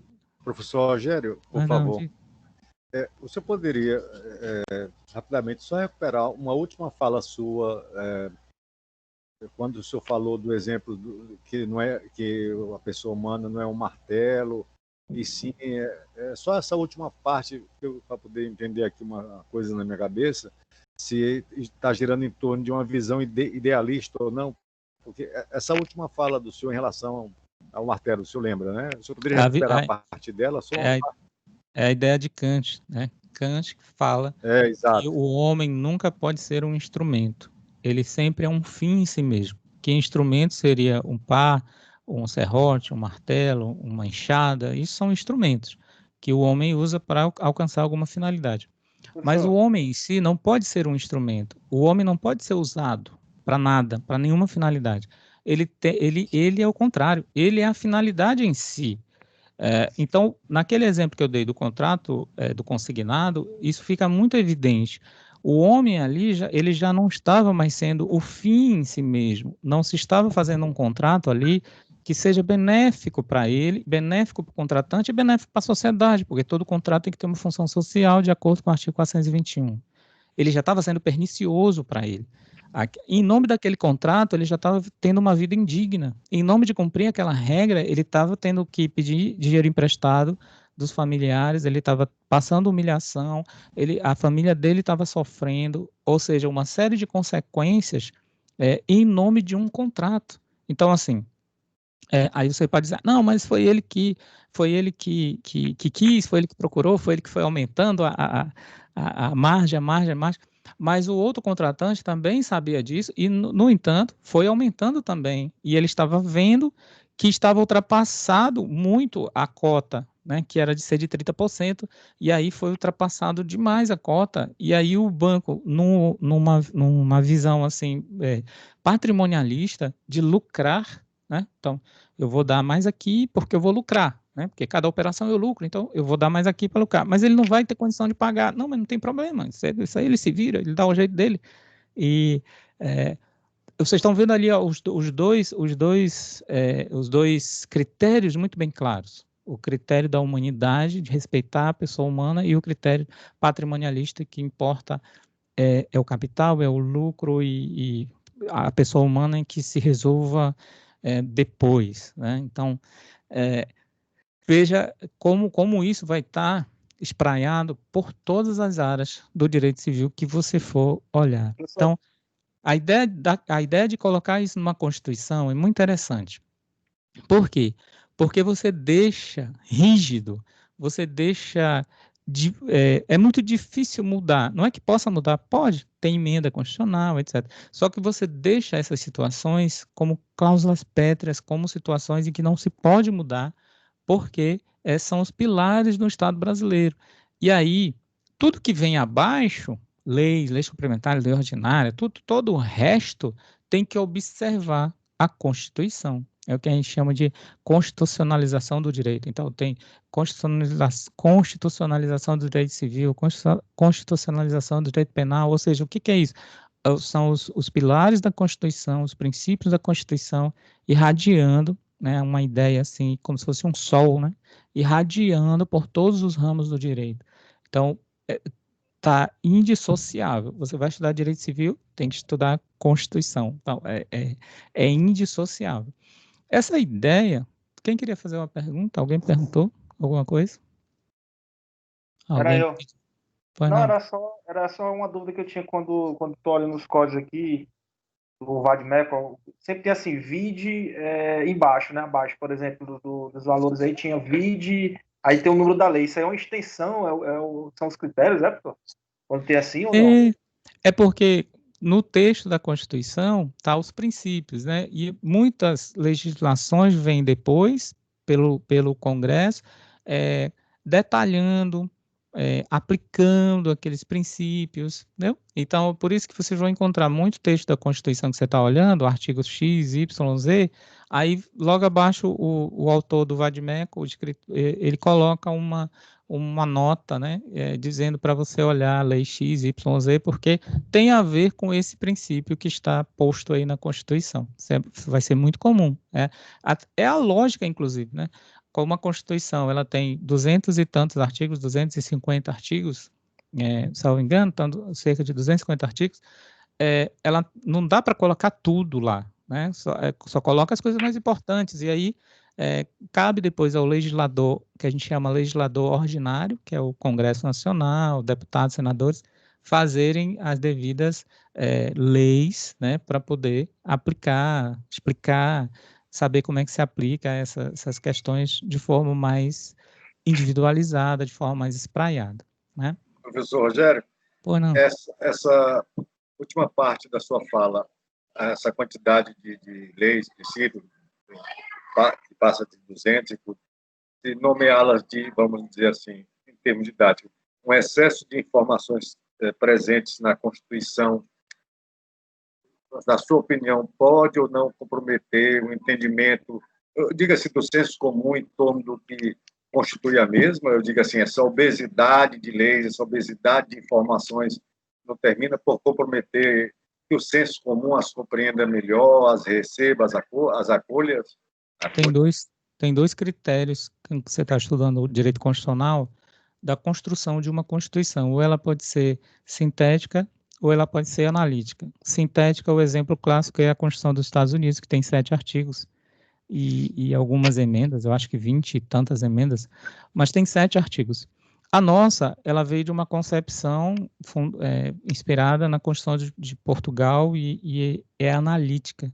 Uma Constituição sintética tem a vantagem, como você falou, de ser mais fácil de ser lida, são só 7 artigos e tal, e é mais fácil de ser lida, e deixa o trabalho mais pesado para os juízes interpretarem. Você coloca lá o sumo do sumo do sumo, né? Você coloca lá liberdade de imprensa, direito de propriedade, então você coloca lá bem resumido mesmo, porque não dá, em 7 artigos não dá para você fazer muita coisa, e aí deixa o trabalho grosso mesmo de interpretar, aplicar, etc., para o judiciário, né? O judiciário vai e interpreta.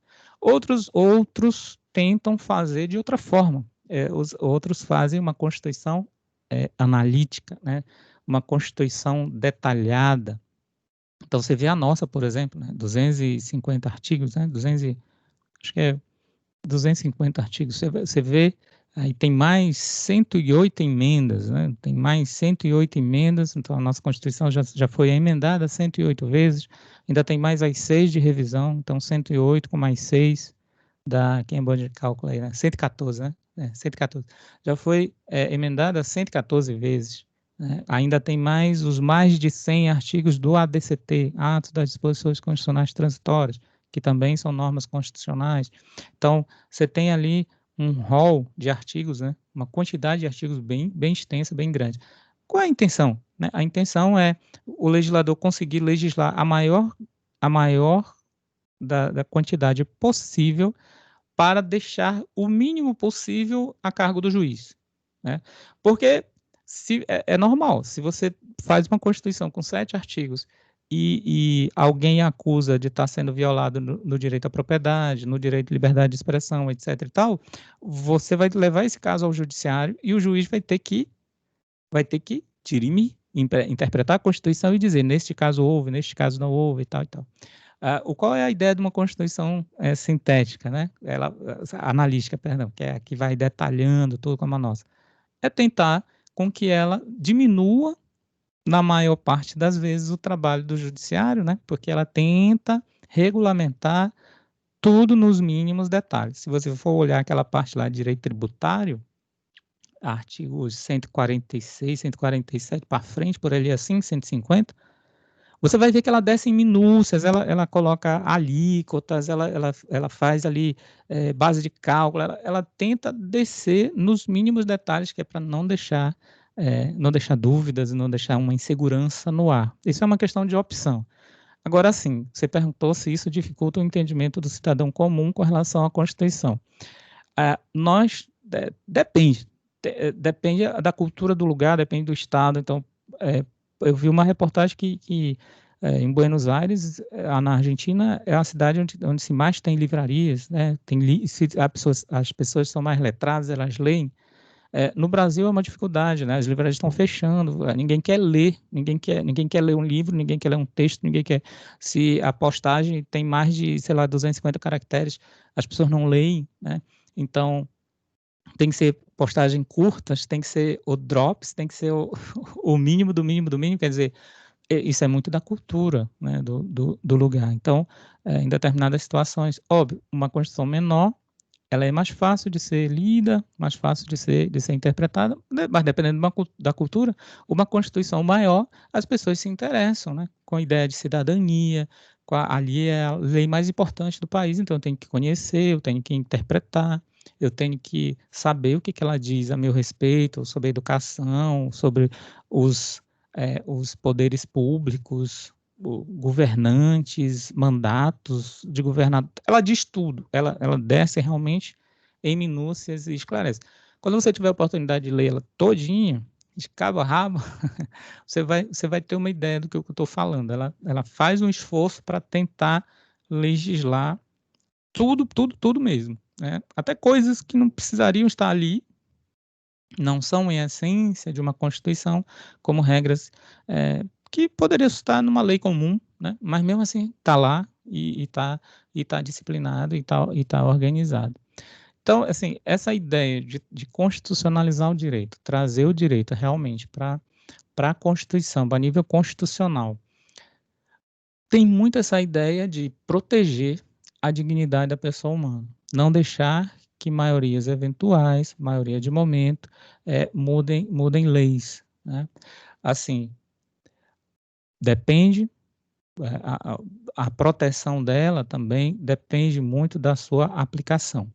Se a maioria dos cidadãos não conhece a sua Constituição, vai ser difícil exigir o cumprimento. E aí, não sendo cumprida, a tendência é que ela vá caindo no esquecimento. Então, muitas das vezes, você dá mais importância para o que está no Código Civil, mais importância para o que está no Código Civil. Está no Código Civil, pronto, está resolvido. Mas vem cá, mas se essa regra do Código Civil estiver em desacordo com a Constituição? Mas como é que pode ser, professor? Uma regra do Código Civil está em desacordo com a Constituição? Pode acontecer. Os legisladores são humanos. Eles podem, não devem, mas eles podem fazer uma legislação que tem um ponto ou outro que pode conflitar com a Constituição. Isso faz parte das regras do sistema. Então, você imagina, são 513 deputados, 81 senadores. Então, saem coisas, assim, que você nem pode imaginar. Então, pode sair, sim, uma lei que traga alguma questão que entre em choque com a Constituição maior. Então, essa é até uma questão de lógica. Se tiver uma lei que entra em choque com a Constituição, qual é que deve prevalecer? Pela lógica, é a Constituição. Não há nem questionamento com relação a isso. Então, eu preciso conhecer melhor essa nossa lei maior para eu poder entender como é que eu aplico o Código Civil, como é que eu aplico o Código Penal. Eu preciso conhecer a Constituição. Isso é uma necessidade Assim, coloque a Constituição aí na sua cabeceira, né? Antes de dormir, leia uns artigos da Constituição, leve a Constituição para o banheiro, né? Faça. Tem gente que lê, né? Tem gente que lê no banheiro, né? Faça várias formas de você ir conseguindo ler a Constituição durante o seu curso, porque é importante você conhecer esse texto, que ele é da nossa lei maior. Porque quando tiverem essas questões, você estiver discutindo a questão da cota das universidades, você estiver discutindo a questão da união homoafetiva, você estiver discutindo reflexo da questão das pessoas trans, tem situações que não vão estar escritas na lei e você vai ter que recorrer à Constituição. E recorrendo à Constituição, você vai ter que saber interpretar, né? Tem um caso que a gente vai tratar mais lá na frente, da pessoa trans que ela se identificava como mulher e ela foi usar o banheiro do shopping feminino. Só que ela é uma pessoa trans. E aí as mulheres não gostaram dela estar usando o banheiro feminino. Avisaram o segurança, e aí o segurança expulsou a pessoa, né, do banheiro, obviamente, expulsou do shopping. E aí ela entrou com uma ação de indenização, pedindo danos, porque ela foi desconsiderada na sua identidade de gênero, foi humilhada e tal. E aí essa questão não é uma questão simples que está na lei. Você não vai encontrar lá no Código Civil um artigo dizendo assim: a pessoa trans tem direito de usar o banheiro com o qual ela se identifica publicamente. Então, se ela é uma pessoa trans masculina, ela vai usar o banheiro feminino. Se ela é uma pessoa trans feminina, ela vai usar o banheiro feminino. Tá aí? Não tá essa lei, né? Não tá, não tem essa regra. Mas tem uma regra lá na Constituição dizendo que é um fundamento do Estado brasileiro respeitar a dignidade da pessoa humana. E a dignidade da pessoa humana significa respeitar um conjunto mínimo de atributos que a pessoa tem que ter. E a gente vai ver isso na próxima aula sobre os direitos da pessoa humana.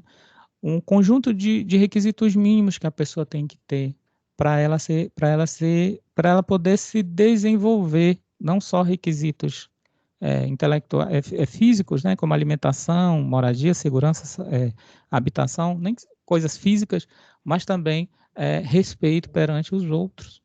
Ela tem que ser respeitada. Nós todos, né, precisamos de sermos respeitados quando a gente está diante do convívio com os outros, né? Então a gente tem que ter respeito na nossa identidade, inclusive da identidade que a gente escolheu para seguir. Diga.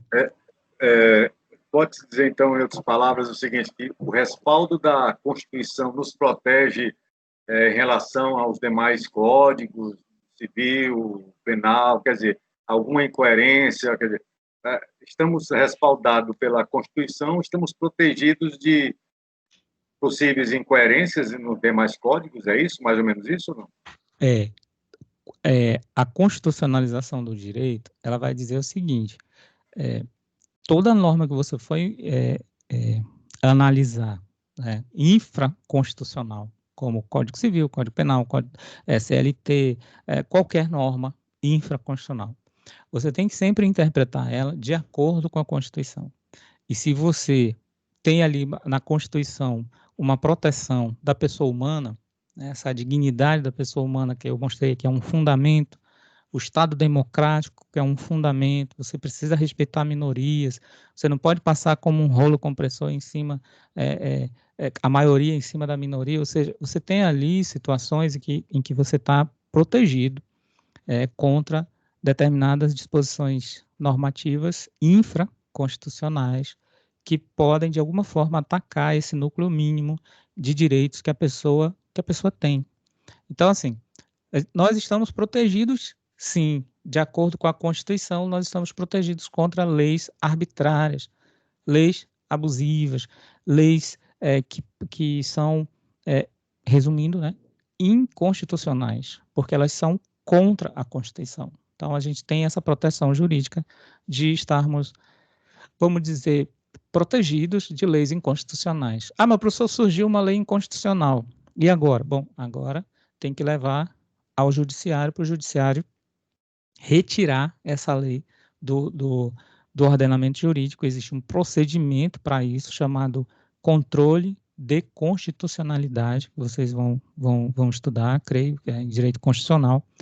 O que o controle de constitucionalidade faz? Exatamente como o nome diz, ele controla a constitucionalidade das leis. Então, se tiver uma lei inconstitucional, o controle vai, atinge e retira ela do mundo jurídico, e você não tem prejuízos com relação a isso, né?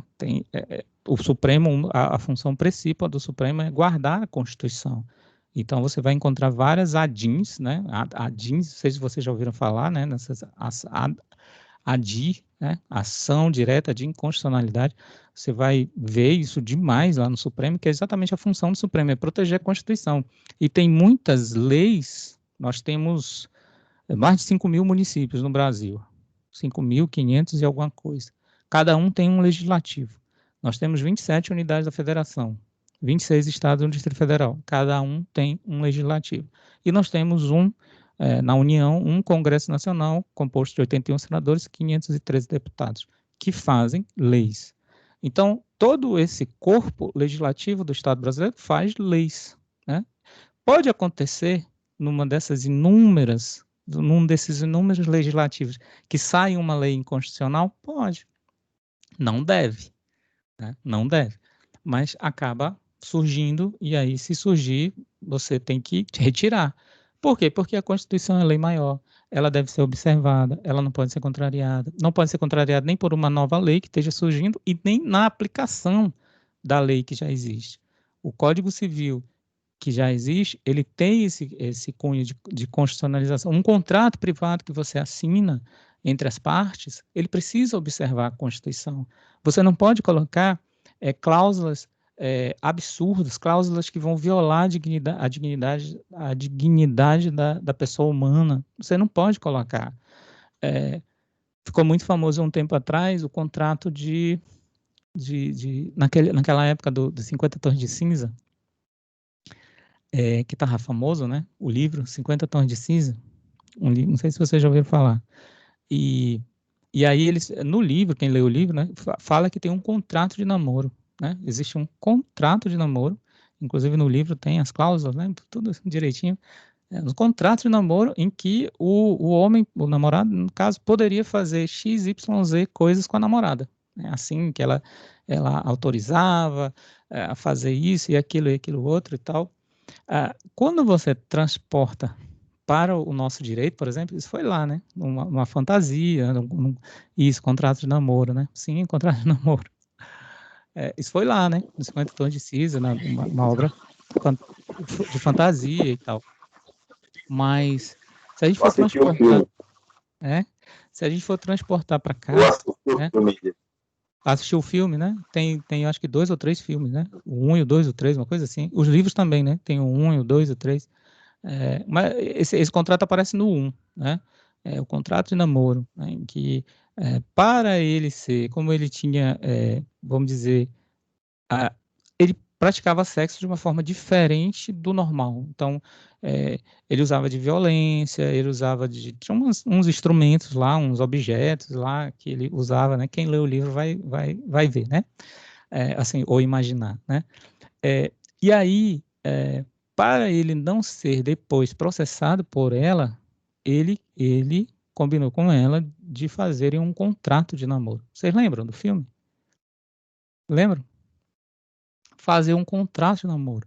E nesse contrato tinha umas cláusulas, né? E nessas cláusulas ela se sujeitava a uma série de coisas.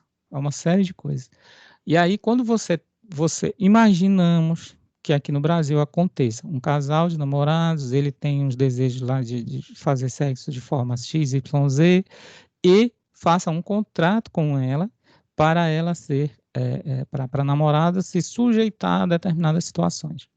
Aí ela assina, um belo dia ela discorda, não quer e tal, e vai para o judiciário questionar esse contrato. Aí você está diante de um contrato que sujeita uma pessoa a ser, aí sim, literalmente, né, um instrumento para atingir o prazer de outra pessoa.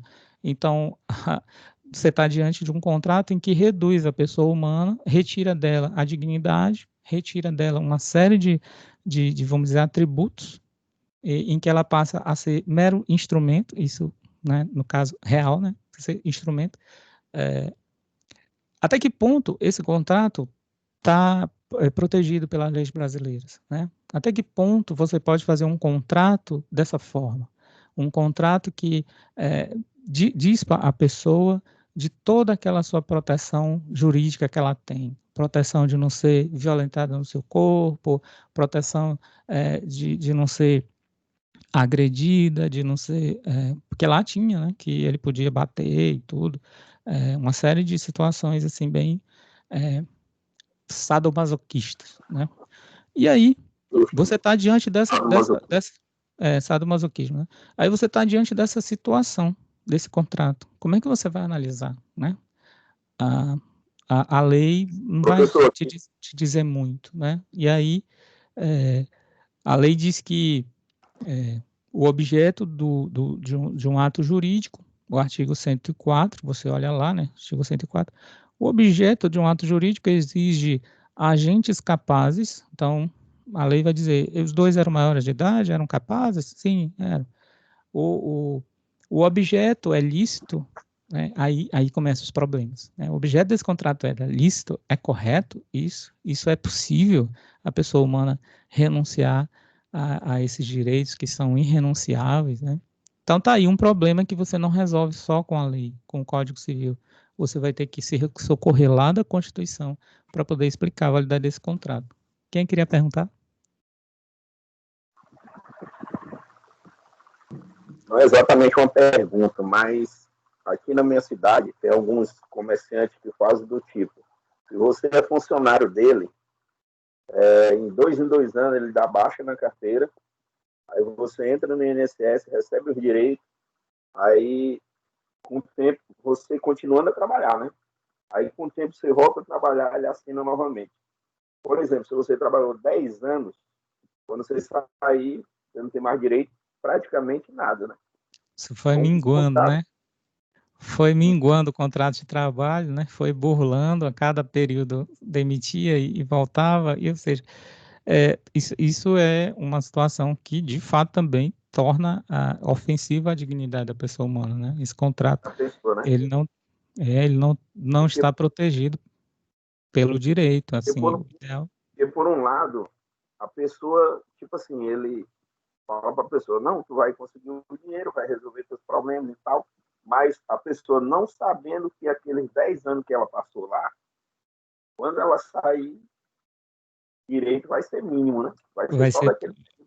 Exatamente. Vai ser perdido, exatamente, vai ser perdido. E aí ela vai assim. Essa questão é muito curiosa e remete a uma outra discussão. Por que, vocês param para pensar, por que tem tanto curso de direito no país? Por que tem tanto curso de direito no país? Tem um direito do país, tem um curso de direito em cada esquina, praticamente. Você pode, daqui, você sai esbarrando, tem faculdade para lá, para cá, para todo lugar. Por que isso? Gente, há um tempo atrás, o Brasil tomou essa decisão de distribuir mais cursos jurídicos no país, né? O ensino superior, né? Principalmente na iniciativa privada, distribuir mais cursos jurídicos no país. E uma consequência boa disso, né, de ter mais cursos, é que mais gente tem acesso a um curso de direito, por exemplo. Como você está aí sentado numa cadeira de faculdade, né? Metaforicamente falando, né? Ou, quando mais pessoas têm conhecimento dos seus direitos, mais elas defendem os seus direitos. Mais elas vão ter acesso a um advogado, mais elas vão ter acesso a serviços jurídicos. Quanto mais pessoas formadas em direito tiver no país, é melhor para todo mundo, é melhor para a sociedade. Lembra daquela ideia, né, da sociedade, tornar uma sociedade melhor, etc. Quanto mais pessoas estiverem formadas em direito, é melhor para a sociedade. Por quê? A ideia é você estar estudando direito, você não gosta de injustiças, você conhece a lei, e você vai ver uma injustiça, e você conhece a lei, e você vai evitar que essa injustiça prossiga. Então, isso vai aumentar, vai melhorar a vida da sociedade, a sociedade vai evoluir, né? Essa é a teoria, né? Que a sociedade...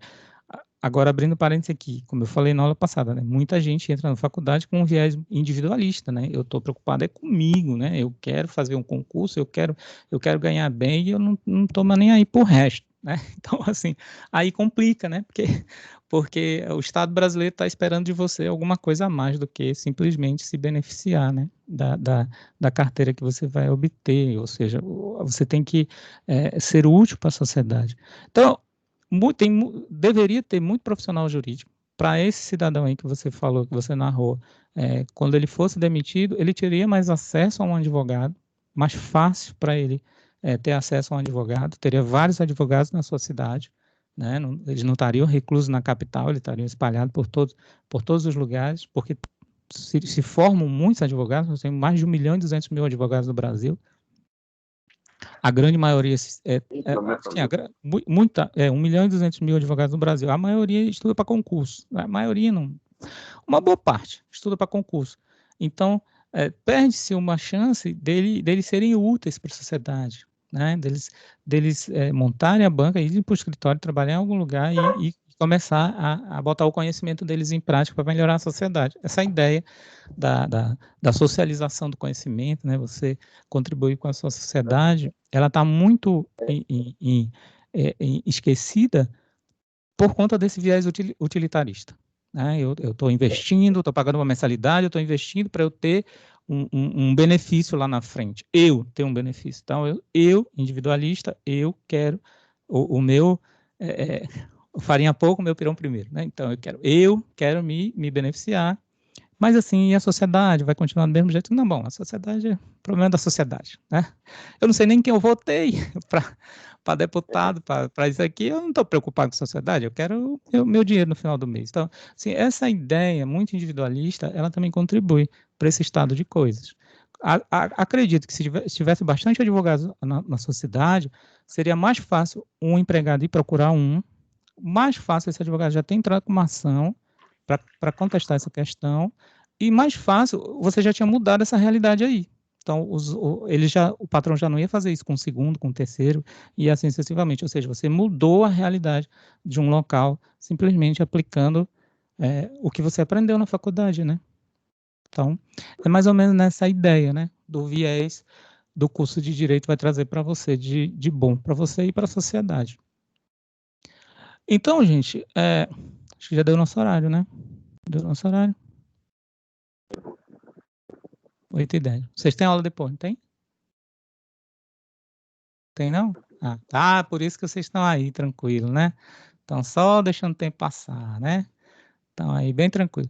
Então, só para fechar esse slide, tá? Apesar da gente já estar passando do tempo, esses outros slides aqui, eles não são, assim, um conteúdo mesmo para nós trabalharmos Eu coloquei aqui, é mais uma ideia de revisão, né? Esses aqui, por exemplo, como é que você resolve conflitos entre as leis, quais são as fontes do direito. Isso aqui tudo vocês já viram em teoria do direito. E aí é somente para vocês relembrarem, né? O que é interessante para a gente ver é aqui o conceito de direito civil, que é o ramo do direito civil que disciplina as relações da pessoa com as outras pessoas ou com os bens, né? Então, a gente já falou sobre isso, que o direito civil vai trabalhar essa questão, relaciona a pessoa com a outra pessoa. Então, nesse contrato aí, que é uma simulação, que foi narrado aí, agora, por último, qual é o teu nome? O João Francisco. Foi narrado aí pelo João Francisco. Isso é uma simulação, né? Então, o que o direito civil vai dizer a respeito desse contrato, né? Será que ele é válido juridicamente? Enfim. Uma relação das pessoas com as outras pessoas e também das pessoas com relação aos seus bens, com os seus vínculos familiares, suas obrigações, no caso, os contratos. Então, o direito civil ele vai legislar toda essa análise, né? Aí está dividido desse jeito, né? Que era assim que era para você fazer um mapa mental, né? Parte geral, direitos das pessoas, dos bens, fatos jurídicos, direitos e obrigações, empresas, coisas, famílias, sucessões, e o último livro, o livro complementar. Esses são os princípios norteadores do código, não esqueçam desses princípios. A eticidade, valores éticos ingressaram no ordenamento jurídico. Não esqueçam disso, tá? A gente viu aí as três importantes escolas da ética. Aliás, sobre isso, eu indico para vocês um livro muito interessante, chamado Justiça, o que é fazer a coisa certa, tá? Todo estudante de direito deveria ler esse livro, tá? É esse livro aqui, aqui, ó. É esse livro aqui, ó. Todo estudante de direito deveria ler esse livro, tá? Não, assim, não é perda de tempo, pelo contrário, é um investimento muito significativo. Michael Sandel é um professor de Harvard, e ele é responsável por um dos cursos de direito mais concorridos de Harvard. Ele tem alunos no mundo todo. É muito interessante você procurar ler o que Michael Sandel lê. Ele é um filósofo, um filósofo, né? Ele trabalha com essas questões desses dilemas éticos. Então, muitos dos dilemas éticos que eu coloquei aqui para você é trabalhado por ele nesse livro, Justiça, o que é fazer a coisa certa, tá? Leiam ele que vocês não vão... É um ótimo investimento para vocês lerem. Já ouvi falar, né? E já li. A Lilian está falando aqui, mas ele aí me aprofundar na leitura. Aí você vai conhecer em mais detalhes a ética utilitarista, a ética de Aristóteles, a ética kantiana, e aí você vai ver N situações em que você vai poder trabalhar esses dilemas éticos e saber qual é a coisa certa a fazer, tá bom? Por quê? Por que eu vou precisar disso, professor? Porque a eticidade é um dos princípios que norteiam esse código que está aí com você. Tá? Por que a gente ficou essa aula toda falando sobre ética? Por quê? Porque quando você for aplicar, você vai precisar disso. Eu dei o exemplo lá da mulher, da trans, a pessoa trans que tá processando o shopping porque ela foi ultrajada na sua dignidade. Tá? Será que o direito protege o que ela está pedindo? Dei outro exemplo lá do contrato de namoro. Será que o direito protege, valida isso? Enfim. As questões da eticidade, elas são muito, muito presentes no Código Civil de 2002. A socialidade, a aversão ao individualismo, eu estou falando toda vez aqui para vocês, né? Essa ideia do individualismo, ela é uma ideia muito, assim, ela teve o seu valor, né? Mas hoje em dia, é importante que você pense no coletivo. E o Código Civil pensa no coletivo. Ele pensa menos no individualismo. A ideia de o contrato tem que ter uma função social. Quebra com essa ideia de individualismo. Né? Quebra com essa ideia de individualismo e trabalha com uma sensação de coletivo, né? De que as coisas têm um propósito, elas vão para melhorar a sociedade, elas vão para fazer a sociedade evoluir e não para enriquecer as pessoas. Ela não é esse o propósito. Né? Aí a gente tem que a operabilidade, o código, ele tem esse princípio da operabilidade, porque ele deixa muitas coisas, muitas cláusulas, ele deixa aberta. E o que isso significa? Ele deixa aberta, significa que ele não detalhou. Você pode ver o contraste bem claro aí no 421 e 422. No 422, é uma cláusula bem aberta, né? Está lá, o contrato tem que preservar a boa-fé dos contratantes. O que é boa-fé? Quando é que ela acontece? O que é probidade? Quando é que ela... Bom, isso aí está em aberto. Né? Você vai ter que analisar num caso concreto, o juiz vai ter uma liberdade maior de poder dizer, né, o que é liberdade, o que é boa-fé. Nesse caso aqui, isso é boa-fé, nesse caso aqui, isso é probidade e tal. Já no 421, teve uma alteração recente agora, porque antes eles eram assim, eles eram bem genéricos, 420 e 422. No 421, teve uma alteração bem recente agora, tentando limitar esse poder do juiz, a operabilidade. Então, ele veio podando um monte de coisa. Se você olhar aqui, Código Civil 421, né? Você tem aí, né, o Código Civil? É obrigatório, tá? Antigamente era só isso aqui, ó. Era só isso aqui, né? A liberdade será exercida no limite da função social. Pronto, era só isso. E aí deixava ao juiz, no caso concreto, analisar se o contrato estava ou não estava fugindo à sua função social. Mas aí, ó, ano passado, veio uma lei que incluiu uma série de outras normas, né? 421A, aí tem toda essa questão aqui tentando o quê? Tentando disciplinar o que é a função social do contrato. Qual é a intenção? É para que o juiz tenha menos espaço de atuação, para que ele seja mais um aplicador mesmo da norma e menos um criador da norma. Isso é uma estratégia legislativa para restringir aí o espaço do juiz para decidir as coisas. E aí depois tem uma lei de introdução à norma do direito brasileiro, que é uma lei que você precisa conhecer e ler, assim, leitura obrigatória, né? Que aí você entende como é que surgem as leis, qual é o prazo que a lei entra em vigor, o que é vacatio legis, o que é uma série de, vamos dizer, regras que você precisa atender daí para frente. Como eu disse, esse conteúdo vocês já viram em teoria do direito ou introdução ao estudo do direito, acho que é introdução ao estudo do direito, né? Ou vão ver agora em teoria do direito, vocês têm, né? Teoria do direito, é agora que vocês têm, né? Ou é introdução, né? Vocês já tiveram introdução semestre passado, agora vocês têm teoria do direito, né?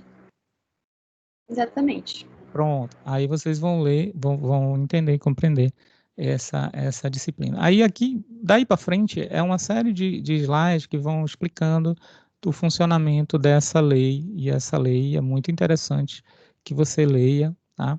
Mas não é efetivamente assunto do nosso conteúdo mesmo, né? Do nosso conteúdo de direito civil. Coloquei aqui, mas para que você possa ler e se familiarizar. Na próxima aula, então, a gente já terminou essa ideia da ética, que são esses princípios aqui, que são muito importantes. Não esqueçam desses princípios. Eles vão guiar vocês no estudo do Código Civil daí para adiante, tá? E aí, na próxima aula, a gente já começa o estudo das pessoas, pessoa natural, e aí vai ver quando é que ela surge, qual é a ideia que está por trás da proteção da pessoa natural, quais são os direitos que estão cercando a pessoa natural, enfim, já nesse sentido de você começar a conhecer. Depois a gente vai passar para a pessoa jurídica, depois a gente vai passar para os bens, depois vai passar para os atos jurídicos, negócios jurídicos, e aí a gente fecha esse primeiro semestre. Tá? Algum Professor, o senhor Diga. está usando o Evernote ainda ou não? Estou usando. E na tá próxima aula a certo. gente vai colocar a nota do Evernote já para que vocês possam acompanhar. Essa Tá é bom? porque eu não acessei ainda, mas eu vou acessar. Obrigado. Tá. Então, gente, mais alguma pergunta?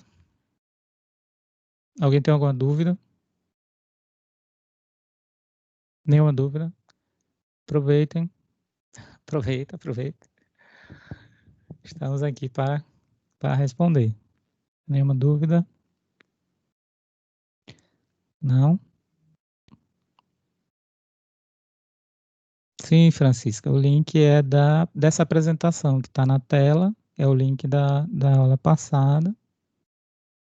É o mesmo link, né? É um PDF, é uma apresentação do Google que a gente está trabalhando desde a aula passada e essa aula a gente concluiu essa questão da ética e o princípio ético. Não esqueçam dessa noção de ética, que quando a gente estiver estudando a lei mesmo, né? A lei, quando você estiver lendo a lei e tal, você sempre tem que ter esse olhar da ética, do que é a coisa certa a fazer, que aí você consegue resolver melhor as questões jurídicas, tá bom? Pronto, Francisco, tá aí, é o PDF da aula, tá bom? Então tá, gente, boa noite, tá bom? E aí, qualquer coisa, estamos aqui